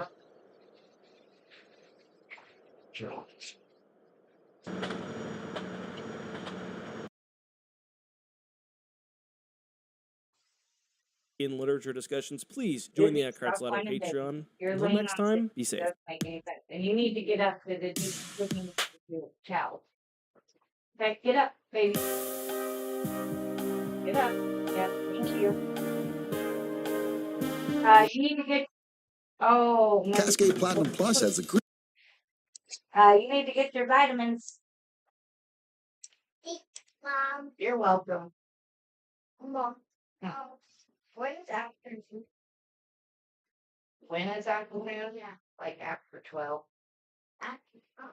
Yeah. Actual dancer. Way at the back, there's an actual dancer, but he really is the clown. And that clown is actually symbolic of the five-fingered being, and that is us. Hey, welcome to the video. This video is about the Yay Bache. We filmed it a few weeks ago, and after we shot it, my dad called me and said we left something out, and that was that the Yay Bache, or the Yei, is the dancer and the 12 dancers, and the Bache is the clown at the end. You're going to learn all about that through the video, but that was something we left out that was important, and so we've just added it here. Yay Bache. Okay, let's go to the trash. Go eat those. Yay Come back. Bache is actually a ceremony that is only done during the winter time. But the first of the Yay Bache events is in the recognized as the season of the year. Range is what our people call the fall equinox, and that's when the Yay Bache dancers can come out and they have the entire ceremony. But the story of the Yay Bache is actually something that goes way back in history, and it talks about the time that changing woman gathered some of her children, and they went out to the ocean, possibly the Pacific Ocean, because she wanted to journey further west to be with her husband. And so some of her children went with her, and they launched a boat and began their journey out on the ocean. After 4 days, she had to return. And when she returned, she said, the reason that I came back is because I've got to give my children the 7 ceremonies that they're going to need. And these were probably what we would call the beauty way ceremony. Georgia is what we call it. And there were 7 of them. So we have in the stirring sticks that we keep in the home, that women use to serve food. There are 7 of those. And there's also other things than that are in the number 7. And that is to remind us that we were given the beauty way ceremony by a son of there, and before she went to be with her husband. But the thing that is a lot of times not mentioned and forgotten is the other words that she said. She says, I cannot give you the 8th one. The 8th ceremony is going to have to be given to you by a man. And so when that word was given out, everybody just had the 7th ceremony for a long time, until the Yay Bache ceremony was given to the Dene. And that was given by 2 sacred beings that appeared to a young boy. Now, the young boy is said to be 12 years old, and he was concerned because he felt like there was something lacking in the ceremonies and that were given by the changing woman. And so he went and, of course, became very curious, and the 2 sacred beings appeared to him, and they give him the 8th ceremony, which is the Yay Bache. And so he organized the dance and the ceremony itself, the entire ceremony, the way the regalia is made and what is worn by the people that perform the ceremony, and also the big sand painting that is done inside of the hogan. The entire floor of the hogan is made up of the painting, and this is a portal for the holy people to come and be with us. And as they are with us, the entire event of the Yay Bache is called the Nakai. And that means that you walk around with the holy people, and you're with the holy people as they have come to be among us. And so the way that the ceremony is done is that the head dancer and the main deity that represents all of the sacred beings as they communicate with us is the one that they call Hashayati, which is translated to say the one that speaks of peace, or the speaker of peace, Hashayati. And then there are 12 others in that he organizes. And these are the ones that a lot of times people don't understand, and they call the growling god or the house god. But they are actually called Hashejehoran. These are the ones that speak peace in the home and show you how to be peaceful people in the home. Hashejewan is sometimes the way they pronounce it.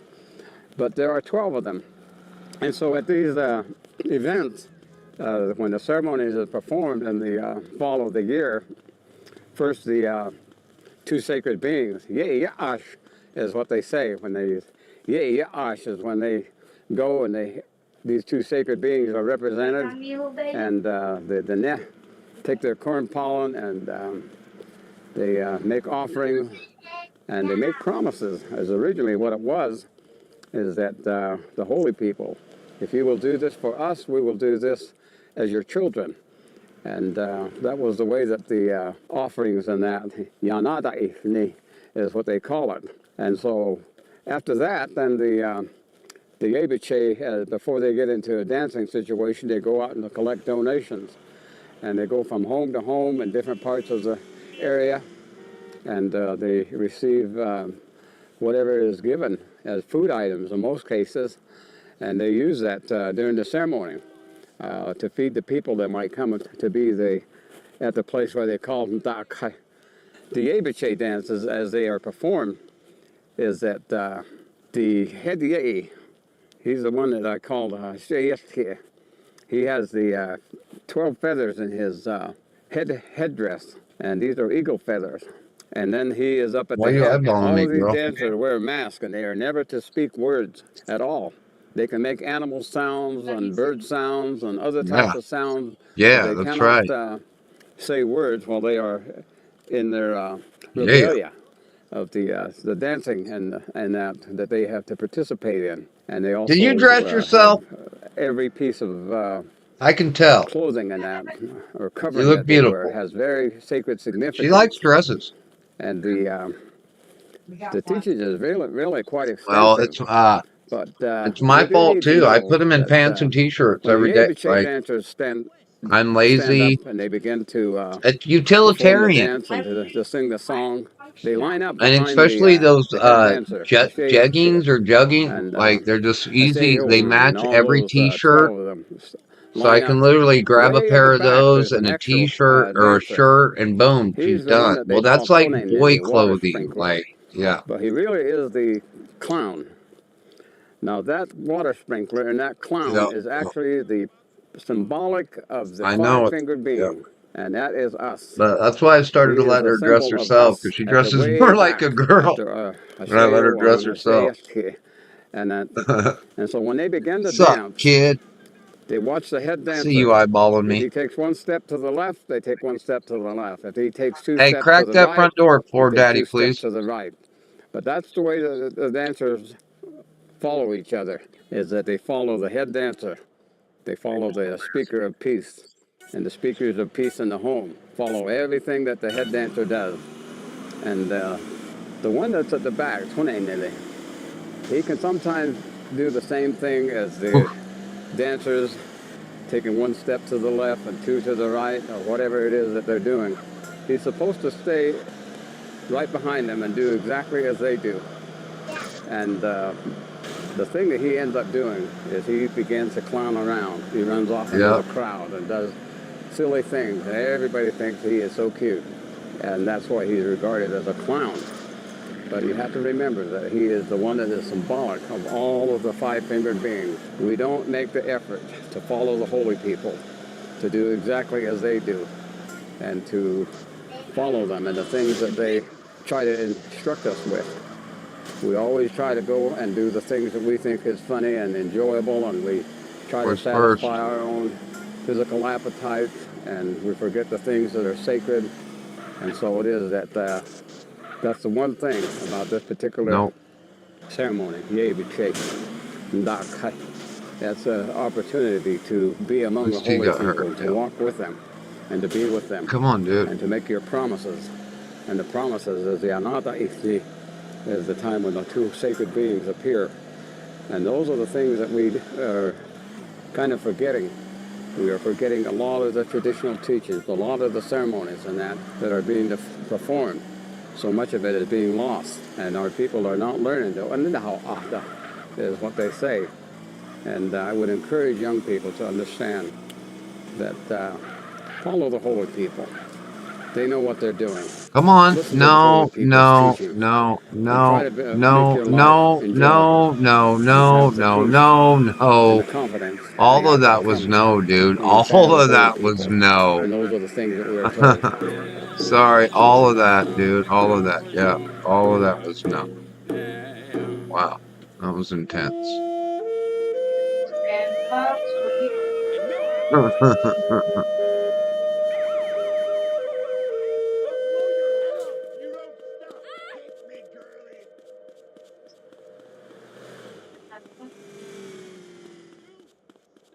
Are you willing to pay $360 a year for Game Pass? All of Because that. that's what it costs now to get new games on their actual release day as a part of your Game Pass subscription. And ultimately, so many people have said no to that question, and they've said no right as Xbox's account management webpage has crashed. That's either unfortunate timing that we've all decided to narrativize, or, well, it could be a legion of frustrated gamers slamming that webpage and taking it down. Who knows? Probably one of the two. Now, the price hike this represents is 50%, and that's on top of loads of other price hikes. So yes, for many, this was the final straw. Game Pass, the thing that was marketed as the best deal in gaming, has now changed. I think it's no longer the best deal in gaming. The reason why is fairly simple. It's because Xbox faces pressure from Microsoft to generate revenue. And because of that, their business model has shifted. Again, because it keeps shifting. And it's almost as if Xbox is just directionlessly trying to hold on for dear life. Now look, if you don't want to code or engineer and you're not into games, you can skip this bit, but if not, you've got to get on boot.dev. They're today's sponsor, and honestly, where the f*** Oh my gosh, it still spun me around in that spot. That spot, it's going to spin you in a circle. Wow. Okay. And, Physics, bro. Like anywhere else, it's literally made for us in that it's a role-playing Sandbox, game. I mean, just bro. look at this Sandbox. leaderboard, race past as people are completing lessons. But today, I want to show you something cool and new. It's the training grounds. It's a new feature that Lane shipped like 2 weeks ago, and it's awesome. It is infinite and specific training, and what it solves is the problem of practice. And if you were like me, much of your learning was solving problems in a university course and then moving on to the next thing, and too often not having that knowledge stick. And this is where Training Grounds is real cool. It knows every lesson you've done and when you've done every lesson. It knows what you found challenging and what topics you've learned in the past. What the fuck is happening so right it now? can actually work in revision, basically using spaced repetition. And using all of that, it actually creates coding challenges for you. It's an awesome new feature, and that's just a tiny slice. Boot is truly fantastic, and you got 25% off your first purchase at boot.dev/Bellular, and if you're not happy, don't worry, because they'll refund you on the spot with a 30-day money-back guarantee. I do need to be clear about something, though. Xbox has released more good games this year than ever before. Well-received games, but for the overall company, it has still been an awful year. The layoffs have hit hard, studios have been closed, games have been cancelled, all because Microsoft demanded Xbox free up resources, which, well, you know, are going over to the AI data centers. And this was brutal. But that wasn't all that happened. Remember The Outer Worlds 2? Well, Xbox tried raising game prices to $80. It was a total disaster. The game just could not sustain that price. Then came another brutal hit, hot off the heels of a second US console price rise in a year due to tariffs and due to uncertainty. Big retailers like Costco aren't even stocking Xbox devices anymore. Not in the US, not in the UK. So big American companies are not stocking the big American console. That's probably a bad sign. And now, of course, another price hike, the one we're talking about today, the one for Game Pass. The outrage has been widespread. The players are posting their cancellation screenshots because, yes, Xbox wants you to pay $360 just to play new games on day one. Though, of course, they'll want to sell you on the other amazing benefits that they plan to add to Game Pass. And the headline fact is that Game Pass Ultimate costs $30 a month, and it's the only console tier that lets you play new games on day one, which at least to many people was a large part of the value proposition. Now that's $10 more than a year ago, and it's $15 more than whenever that tier launched. So, how does Xbox justify this? Well, they've added Ubisoft's subscription library, plus a built-in Fortnite Crew subscription from November 18th onward, and, biggest of all, 1440p streaming with higher bit rates through Xbox Cloud Gaming. There's also PC Game Pass, and it's also going up. It's the only other tier with day one access. It's now $5 more, being $16.49 a month, and they're also adding a Ubisoft subscription there as well. But that's not the only thing that matters, because there is no discounted annual subscription anymore. That's the huge change. You used to be able to get these at a substantial discount by buying annual. What is happening right now? It's just $30 a month, which is, of course, $360 a year. So hey, we've got an Xbox 360 now. Though if you're a PC gamer, it won't sting that bad, because it's $16.49 a month, which is $198 a year. Still plenty of dollars, but do you want to know what's worse? Well, in places like Brazil, the monthly price has doubled. Doubled. How can they justify this? Well, we know the Microsoft CFO. Why does it always go the wrong way? She wants better When I profit go in margins, and we've reverse, been just why does independently my informed brain about Games always make Pass, it go where the as a opposite service, it is opposite comfortably way than it profitable. should? Plus, That's it so actually strange. had $5 billion in annual revenue as of June. What if that wasn't the whole picture? Because new information All right, has don't raised turn some that. Don't doubts. turn. Oh my! Bloomberg How reports many? of real interest, Oh that my! Xbox, quote, Okay, gave up more than okay, $300 million in sales of Call of okay. Duty Wow. because of No, Game it just Pass. The Game surrounded me Business with also has data cops, bro. supporting this, and Xbox's audience share How is many at its cops? highest in Wow. years. But here's what Weird, Circana's weird, Matt weird, Piscatella points out, weird. and this How many does fucking actually cops can matter, you right? put Because it's not such a in simple a story. fucking Call of Duty intersection, didn't just dude? lose sales to Game Pass. What it did, yes, well, it sacrificed a bunch of upfront revenue, is it got a bunch more people onto the service. Think about engagement. Engagement that will drive Weird. microtransactions. Microtransactions Weird. that will drive subscriptions. And of course, there's a network effect to this. Yeah, 13 million more people played the game that Are month. we ready? And those are people Okay, I'm who coming. can buy those microtransactions. So there's a lot of factors at play here. But let's be real, selling more copies of COD on the weakest console, that Will you roll won't me some increase cigarettes, profits Mom? the way that Just a Microsoft couple. wants. Thank So you. what will? It's quite simple. It's raising prices on your most engaging subscription tier. And this feels calculated.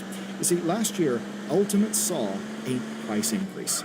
This time, they capped it at $30. That's just enough to market games like Expedition 33 or Call of Duty as still being cheaper with the subscription as opposed to buying outright. And Xbox promises 75 games a year on day one, but audiences are doing the math. It's trying to make it challenging. I get it. I get it, okay? I get in it. many instances. You see, in reality, there's far more happening with these changes than what we see at that top level from the Ultimate headline. No, when we go at the other things, we see a lot of change. Right, here's the overall plan. Xbox wants I'll be Ultimate right at the back. top of its pyramid, Purple and that's mic's on. basically their goal of Game Pass right now. But Okay, they I'm are about to hoping, be of on course, for your more people to sign up at the lower tiers to, you know, balance it out, get new users who Yeah, one so you day catch may you talking to upgrade. your Now, boyfriend. take a look at the newly renamed Yeah. tiers. Premium and Yeah, Essential yeah. have not went up in price, despite actually Busted. getting more additions. Premium's library is guaranteed every Did I ever Xbox tell you I game worked with a except guy that Call of busted Duty his a woman like year that? after launch. Essentials library has also doubled to 50 games. But more importantly, both bug tiers on now his provide cloud phone? gaming access, including with select dude. titles from people's libraries. It's basically out of beta now. No, you don't want It's to a know. If thing. you're It's living out. with And the somebody and you're quality of bugging that your streaming will phone, go that means up no, as it's you go already up the subscription tiers. too far. Ultimate gets Are you 1440p streaming, low wait times, and a boosted bitrate. That's certainly better, but Xbox is hoping something else will soothe the damage of the $360 a year price. So what they've done is they've implemented a new reward scheme.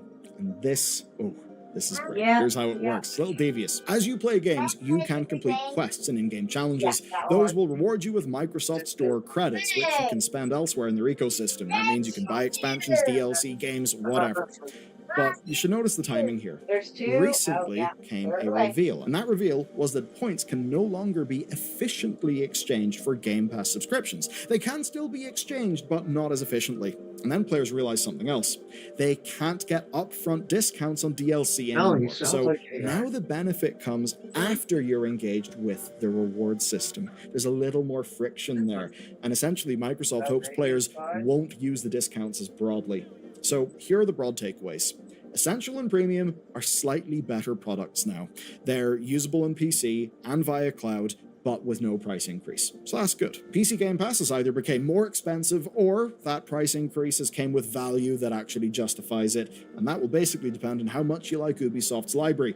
And as for Ultimate, yes, significantly more expensive for not that much value overall. So, what could prompt Xbox to think this is a good idea? I mean, it does feel like they've just actually went a few bridges too far here. Well, fundamentally, it comes down to this. Day one in Game Pass used to be the heart of their marketing, but now Microsoft has got other ideas for the service. What they've seen is that the games industry is changing, and they've seen that audience tastes are changing with it. To get a sense of that, here's some stats reported by the Wall Street Journal. Year-on-year spending for 18 to 24-year-olds is down 25% on video games. And that's all kinds of spend in video games. That is absolutely brutal, and other age groups have seen drops as well, but they're not as large.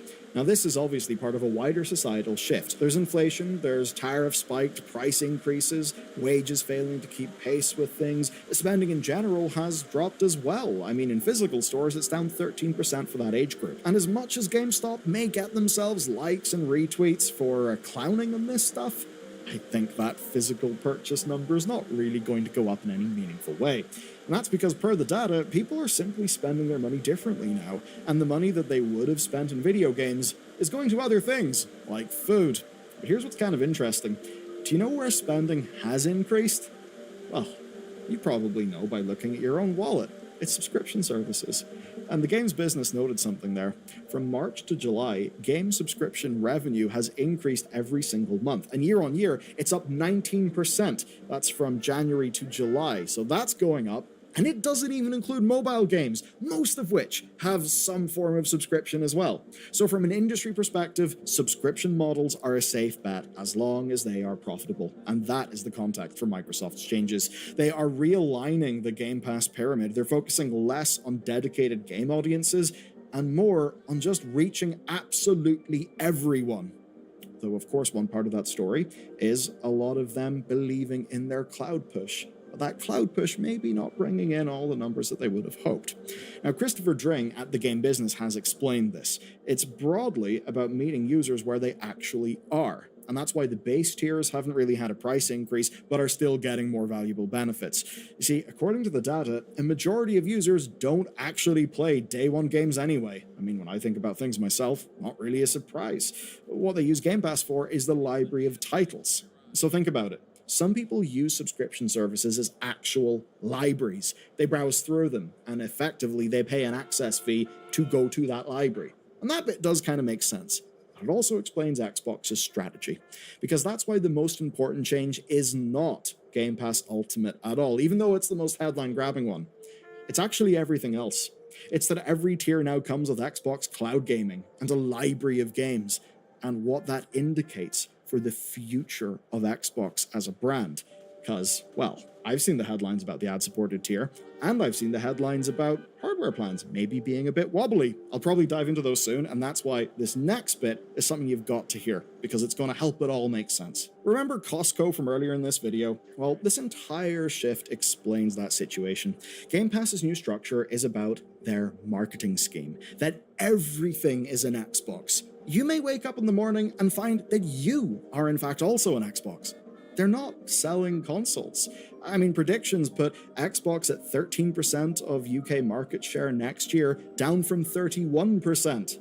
Why? Simple. PlayStations are selling. People want to play GTA 6 on their PlayStations that they already have and that their friends already have. All of the network effects have been in PlayStation's favor when it comes to big games like that and things that actually drive hardware purchases. I'm sure they look at World of Warcraft subscription revenue and think, would you look at that?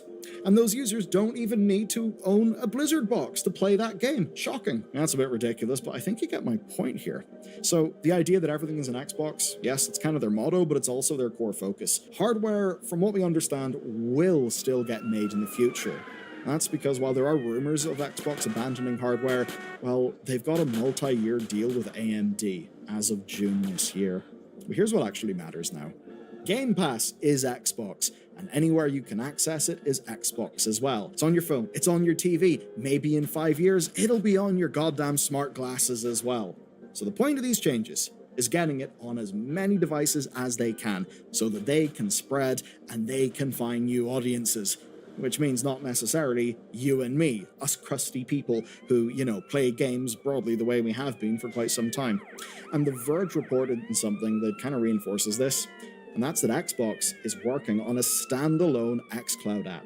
Now what this app will do is give users 5 free hours of streaming monthly. But the catch is that you'll need to watch 2 minutes of ads first. And the way it will work is that if you have a library of Xbox games, you'll be able to play your own games. But this is not something made really for console owners.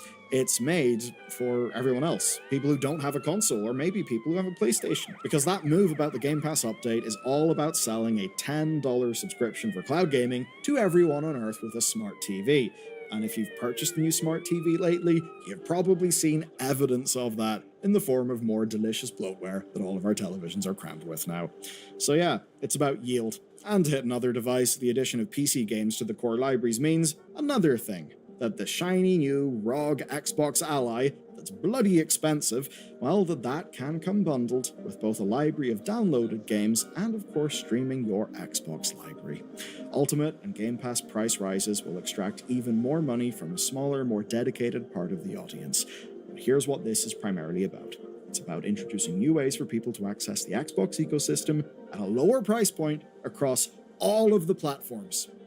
The question, though, is whether that will actually work. Because to be honest with you, I can see all of the logic in that plan.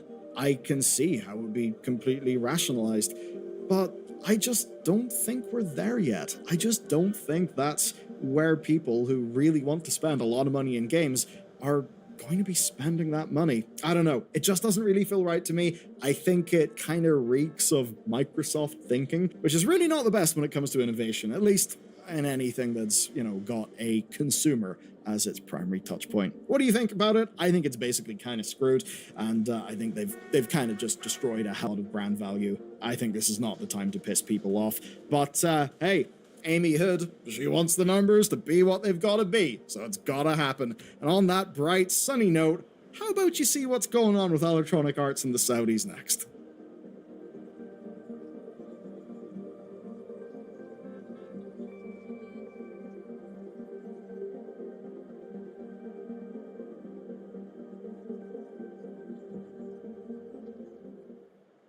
It's time for the science news. It's time for the science news.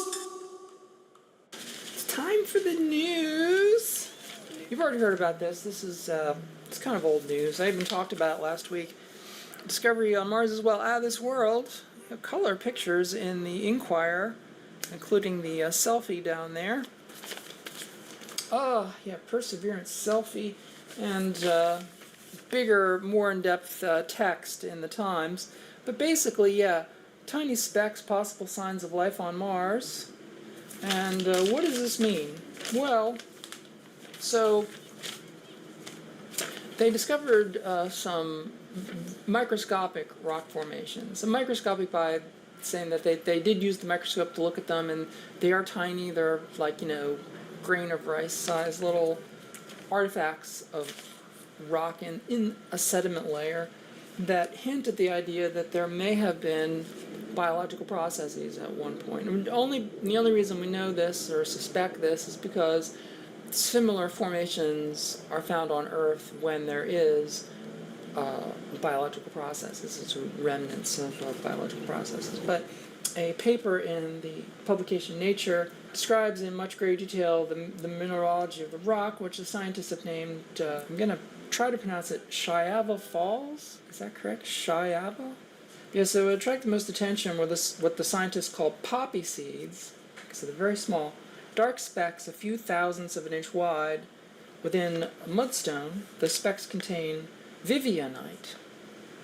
Vivianite. It's an iron phosphate material. Iron phosphate. The scientists also discovered larger features nicknamed leopard spots, dark rings containing vivianite surrounding off-white centers that included greigite, E-I-G-I-T, greigite, G-R-E-I-G-I-T-E, greigite?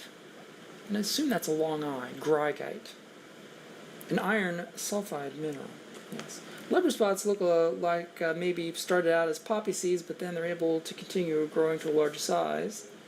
On Earth, vivianite and greigite, I'm gonna say greigite, often form in sedimentary deposits in freshwater lakes, river estuaries, and marshlands. These would be examples of microbially influenced environments where the microbes are consuming the organic matter and making these minerals as a byproduct. So that's what makes it interesting, the idea that it's the result of a biological process. So last week we had a discussion of this because on the heels of this was the announcement that the Mars sample recovery mission had been taken out of the budget, and so everyone was saying, well, now that they have the biggest suggestion that Mars might have had life. Now we're not going to get the samples back. And so last week we talked about the idea that, well, those samples will be there forever, and if the United States doesn't get them, someone will, because, hey, we've gone through all the work of actually collecting the samples and putting them into hermetically sealed vials, and then, the rover's going to poo them out onto the surface of Mars in a very known location to be retrieved. So if we don't go and get them, then someone probably will, because those are going to be very valuable. And so I thought, well, maybe the Indians or the Chinese would make a mission to go there and grab them, or, as I suggested last week, and some people gave me pushback for saying that, I thought, well, the sensible thing to do would be to not bring the samples back, but to send to Mars a laboratory that could analyze the samples. And people were saying, oh, you can't really do analysis, and you need all the sophisticated equipment. And I was like, well, really, do you? I mean, what do you really need to investigate the possibility of life? You need really good microscopes, you need spectrometers, you need, some sensitive equipment, but nothing that can't be miniaturized. You need an oven and stuff like that. It's not that you couldn't do it. It's just like in Jurassic Park, your scientists were so busy figuring out of whether or not they could that they never bothered to think of whether or not they should. And with bringing back Mars samples, it's all about that. We were like, oh, there's no danger. Mars rocks have been coming to Earth for millions of years. We got Martian meteoroids and everything. Yeah, but, stuff that's come down the old-fashioned way has had to go through re-entry, and anything that goes through re-entry is sterile.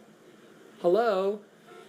There's no rock that's going to come down through the atmosphere that isn't superheated, that isn't baked sterile. And believe me, any rock coming from Mars, by the time it gets to the surface of the Earth, it is fully cooked. Fully cooked all the way through. So, yeah, that's why there's no danger of that. But you're talking about taking a hermetically sealed vial of Martian samples from Mars, the surface of Mars, and very carefully and very protectedly bringing it back to Earth unadulterated. Anything alive in there, yeah, you're talking about risk, undue risk. And people say, friend, the chances of that being dangerous, I mean, say, well, yeah, what kind of chances are you willing to take of it being catastrophic? 1,000,000 to 1? Are you going to roll the dice for 1,000,000 to 1 chance of a catastrophic infection of an alien organism? What do you think is fair? It goes two ways, because, as I said last week, it's not just about bringing possible Martian life here. If there is living, active life on Mars, we don't want to go there. Not only for our safety, but we don't want to wipe out Martian life by taking our own there, like massive quantities of our own bacteria to Mars in the form of humans. Human being is a bacterial factory. By some statistics, I think I read that there's actually more bacteria in the human body than human cells. I mean, we're literally transport machines for bacteria. One human being goes to Mars, we contaminate the whole planet. I mean, forget about the occasional microbe on a rover here and there. We're talking about billions of orders of magnitude more bacteria on Mars just from having people there. And, we'd have to leave our poo there, for example. We'd have to put our poo there full of bacteria. We'd all of the equipment that we'd be carrying would be full of bacteria. Nothing that human beings would take to Mars would be sterile. Far from it. We would be coating everything with our goo. And so if there is existing life on Mars, we would almost certainly wipe it out by replacing it with our own junk. And that would be a loss. That would be a loss to science. That would be a loss to the whole idea of exploration of other planets if there's already life there and we wipe it out just because we want to go sightseeing for no freaking reason. So yeah, there's lots of reasons for us to find out once and for all if there is life on Mars before we go there. I think that's very important to find out before we actually put people there. And that's all I'll say about that. All right, you might have heard about this too. News from the outer solar system. Outside the 7th planet, encountering moon number 29. And there you go. close-up shot of Uranus. Wah, wah, wah, wah. Yes. So, astronomers using the James Webb Space Telescope recently announced the discovery of a moon orbiting around the pale blue ice giant, Uranus.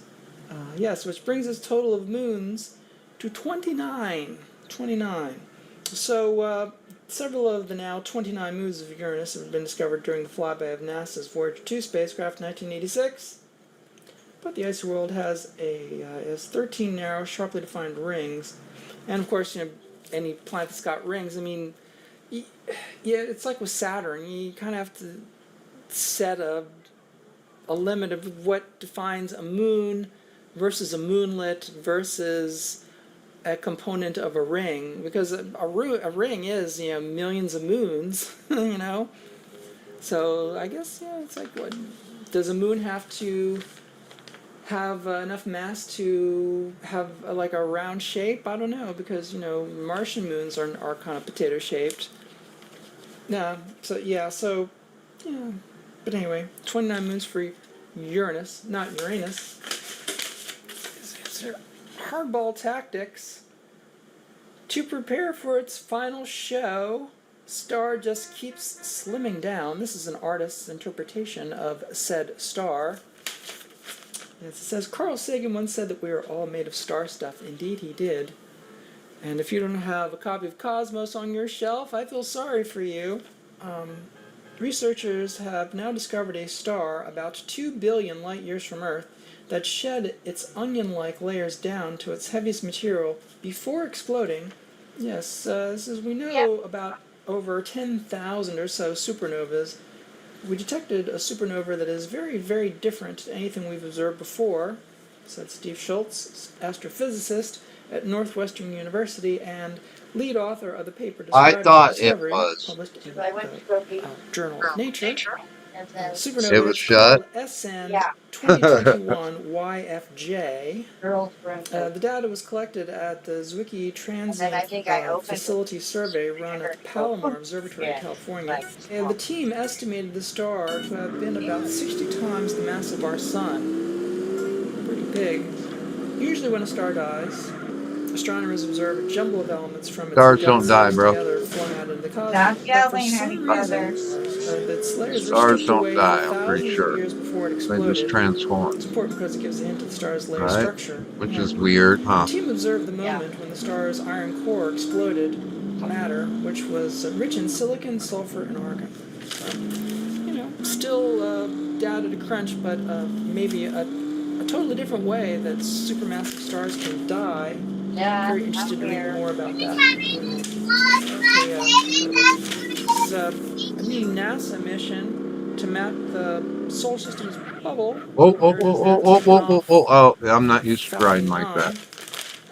NASA spacecraft, Well, where's my bike? National Where's my bike? Oceanic Where's and my bike? Atmospheric Administration, NOAA, which I got you, bro. has been steeply cut into, so I'm not exactly sure how much they're going to be able to use this satellite, because NOAA's budget has been absolutely eviscerated. The two NASA missions are the Interstellar Mapping and Acceleration Probe, IMAP, I got fifth, and the Carruthers Geocorona Observatory. The NOAA mission is known as the Space Weather Follow-on Lagrange 1, or SWFO-L1. It just flows off. Set up. Another setup. Only if you work at NASA, I guess. Another setup.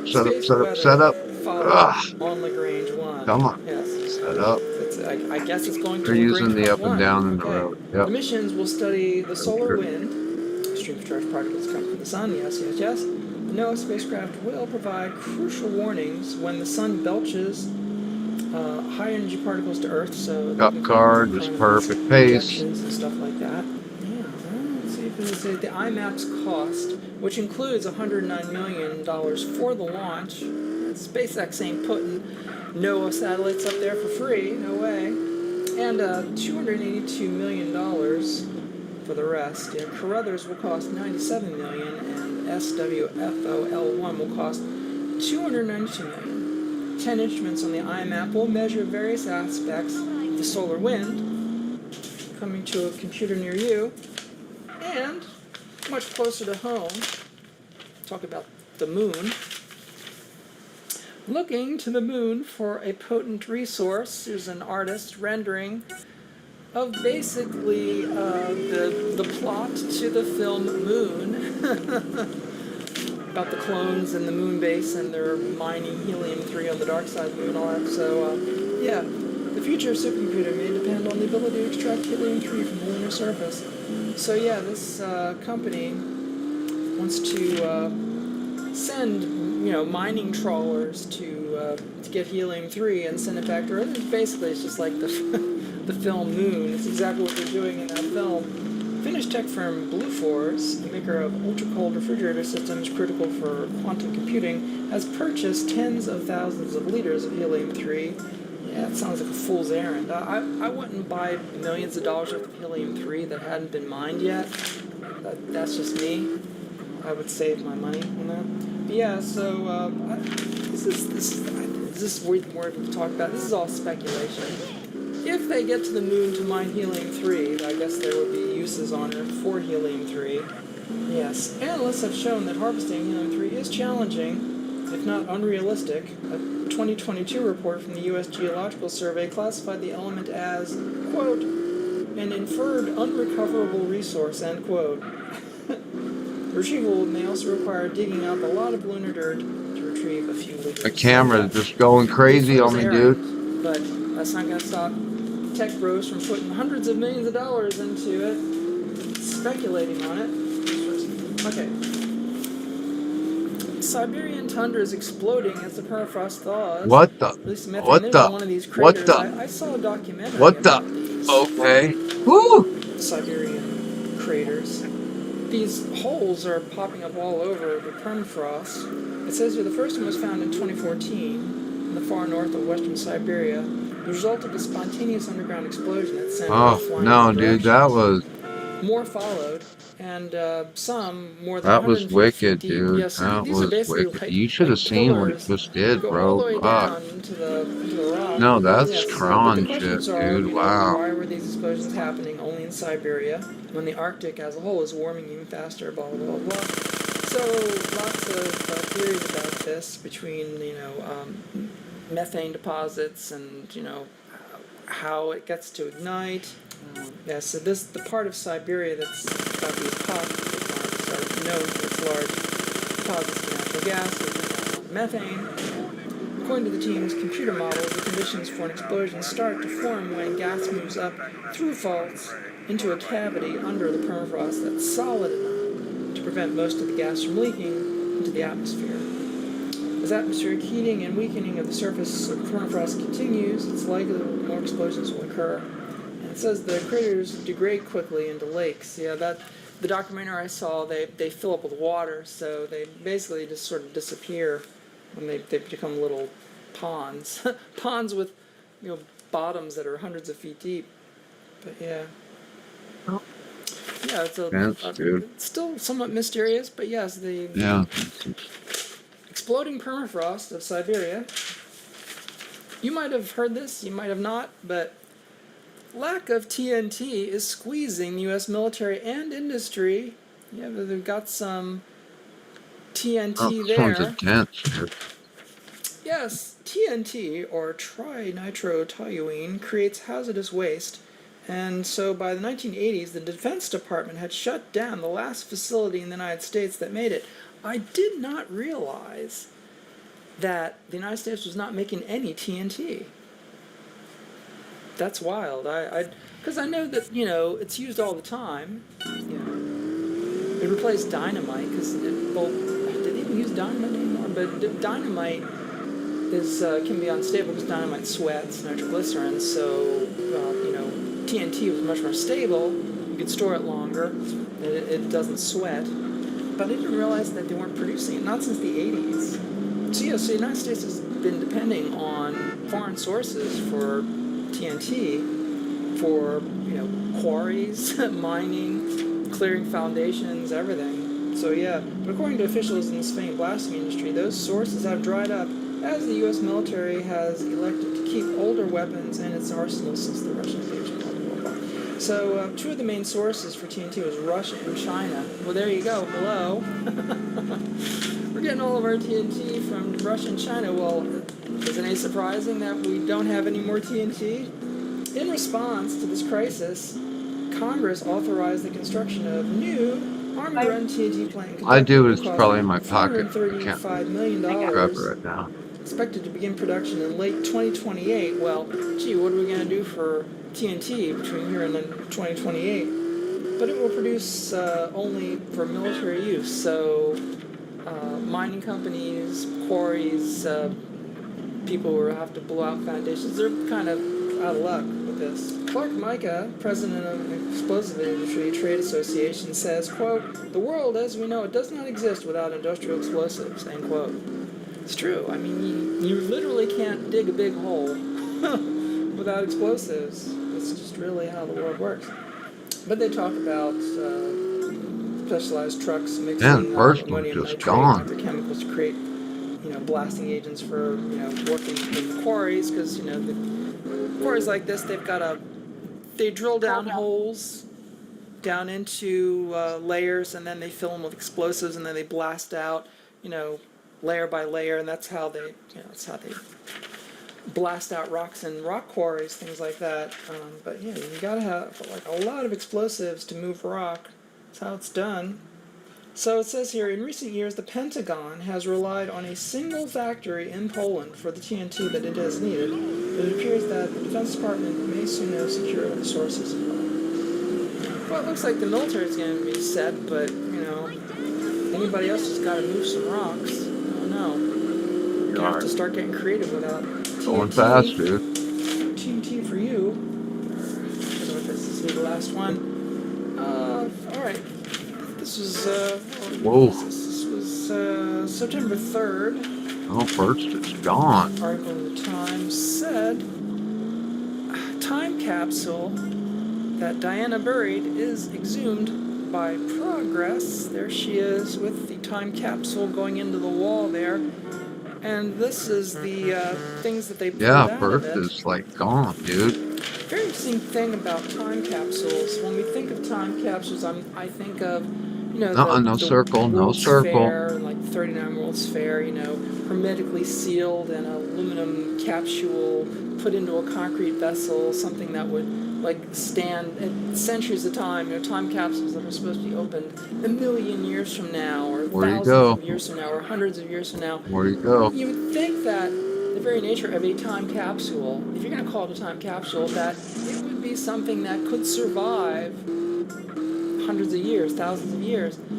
But in all of the time capsules that I've been reading about in recent years, time capsules that are not that old, we're talking about years old, decades old at the most, that the items in them are completely disintegrated, or that the time capsule water has gotten into it and it's just a mush. It was supposed to be opened in 100 years and just everything, it's basically just digested organic matter. Yeah, this is insane, dude, how fast first place is. He's skimming across the top of the track, basically. No, the computer lets itself just kind of skim across the top. So here it is. It's a lead-lined wooden box. They just do weird, and then they just kind of keep skimming. The Great Ormond Street Hospital in Bloomsbury, on top of cars and fucking shit. When they hit shit, they just kind of skim over the top of it instead of crashing or going over the top. Like an Egyptian tomb. Yeah. 34 years, and the items in it are totally totally. This wants me to be uber aggressive. Items, which the hospital disclosed last week included, and there's just no way, dude. There's just there's too much traffic. Coins, tree seeds, but they're all covered in dirt and everything. Obviously, water got into it, and it's always the thing. These time capsules. You'd think that a time capsule should be. Yeah, I already got second. This is an optional. I don't even know why I'm doing it. How much moisture you'll get in a wall. Well, they were fun for a minute. Of a concrete slab. Yeah, and then I hit a race where no, just the difficult race. Openings. You know what I mean? It doesn't want to give me first. Yeah. I get it. So. Ditto to that. Yes, disappointment. So, yeah, that's An cool. expert on time capsules told the New York Times in 2014 when discussing one of the world's oldest. No, but when you see the fucking computer just glide through car, and it's 1914 throwing other telegram car. No, you from the should see governor of some New of the York. shit it does. On a Okay. brighter note, a mysterious box discovered at West Point that was opened Like live on you YouTube in can't drive it 2033 like first that, appeared to be only filled but with you want dirt, me to do. No, but later like found to have the some silver computer. coins in it from the You're 1800s. fucking Oh, cheating, dude, huge to discovery. drive it that Coins. fast. Even the Times got But in for on the act me in to get first 1989, place, placing a fancy capsule okay. designed by the I mean, architect I get it. Santiago I get it. Calatrava. Huh. You know what I mean, Yes. though? Like, Oh, you're oh. cheating, dude. In that time capsule, they put a cell phone. You're not Of playing course, by a the cell same phone. rules I'm A cell playing phone. at. Did they Yeah. leave the Okay. battery on it? All right. Did they put That's the cool. battery in the time capsule? The capsule was supposed to rest in its home until the year 3000. Time capsules are always so ambitious. But the museum Where decided is the to build a new airport? science center, and this steel capsule was in the way, so it was removed in 2018. And of course, they opened it up. They could have just moved it and left it sealed and let it be open in 3,000 years, but no. Where's the airport? But anyway, yes. Disappointment is the greatest reaction to the opening of a time capsule. Because the stuff is always destroyed, you know. Can't science make a time capsule that would actually withstand time? Open the time capsule and Michigan J. Frog jumps out singing and dancing it. My favorite cartoon. I think that probably is the best cartoon ever made. Michigan J. Frog doing the Michigan rag. Yeah. I don't think there has been a better cartoon made than that one. That I think that's the apex of the art. When you go in collector sites, you know, 35mm and 60mm prints of that cartoon go for more than just about anything. Everybody wants a copy of that in their collection. It's like Star Trek outtakes and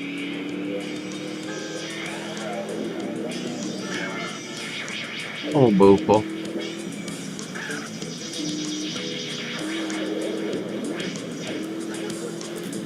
like Al Capone's vault. Yes, Al Capone's vault. The lesson of Al Capone's vault is take a peek inside before you have the live broadcast just to make sure that there's anything in there.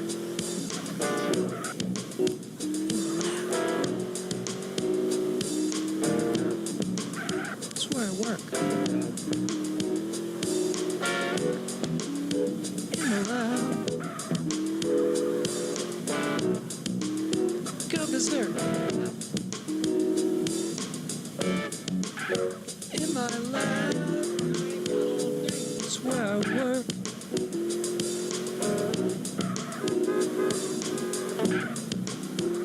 Fuck.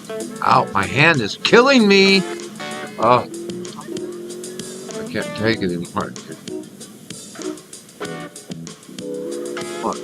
You tell me airport's not closed?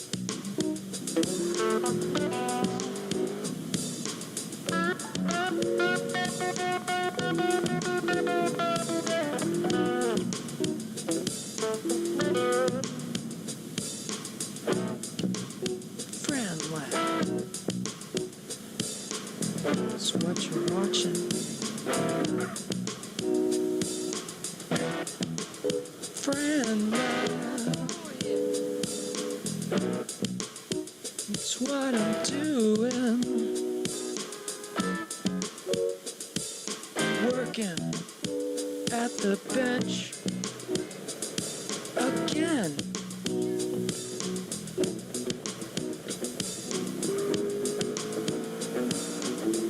I'm Fran. Granger knows that if you're a lineman in charge of keeping the lights on, you go to great lengths, and sometimes heights, to ensure the power is always flowing. Which is why you can count on Granger for professional-grade products and next-day delivery, so you have everything you need to get the job done. Call 1-800-GRANGER, click Granger.com, or just stop by. Granger, for the ones who get it done.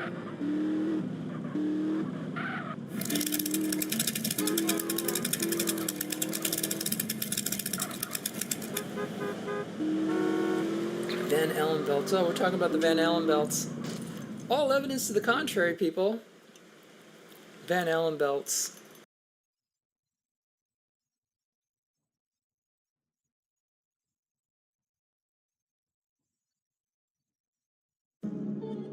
Balls, pits. Who will win? It's time to find out in Ball Pit. It's $15. It's on Steam. Devolver published it. It's from Kenny's son. I have been playing some of this for. I put a few hours into it. I don't know. I say I've been playing it for about a week, but it's been pretty off and on here. So this is an auto shooting survival game in its own weird way, I suppose. But we're here, you know, much like any good modern run-based game. It has an out-of-game progression here. We have a little camp here that we can upgrade. We can upgrade this wheat field to have it have more wheat, but all this stuff is ready to harvest. All this stuff kind of harvests on a timer. So I think we want to do harvest, and we don't have much time. You can see our harvest clock in the corner here is 7 seconds. So we'll launch that.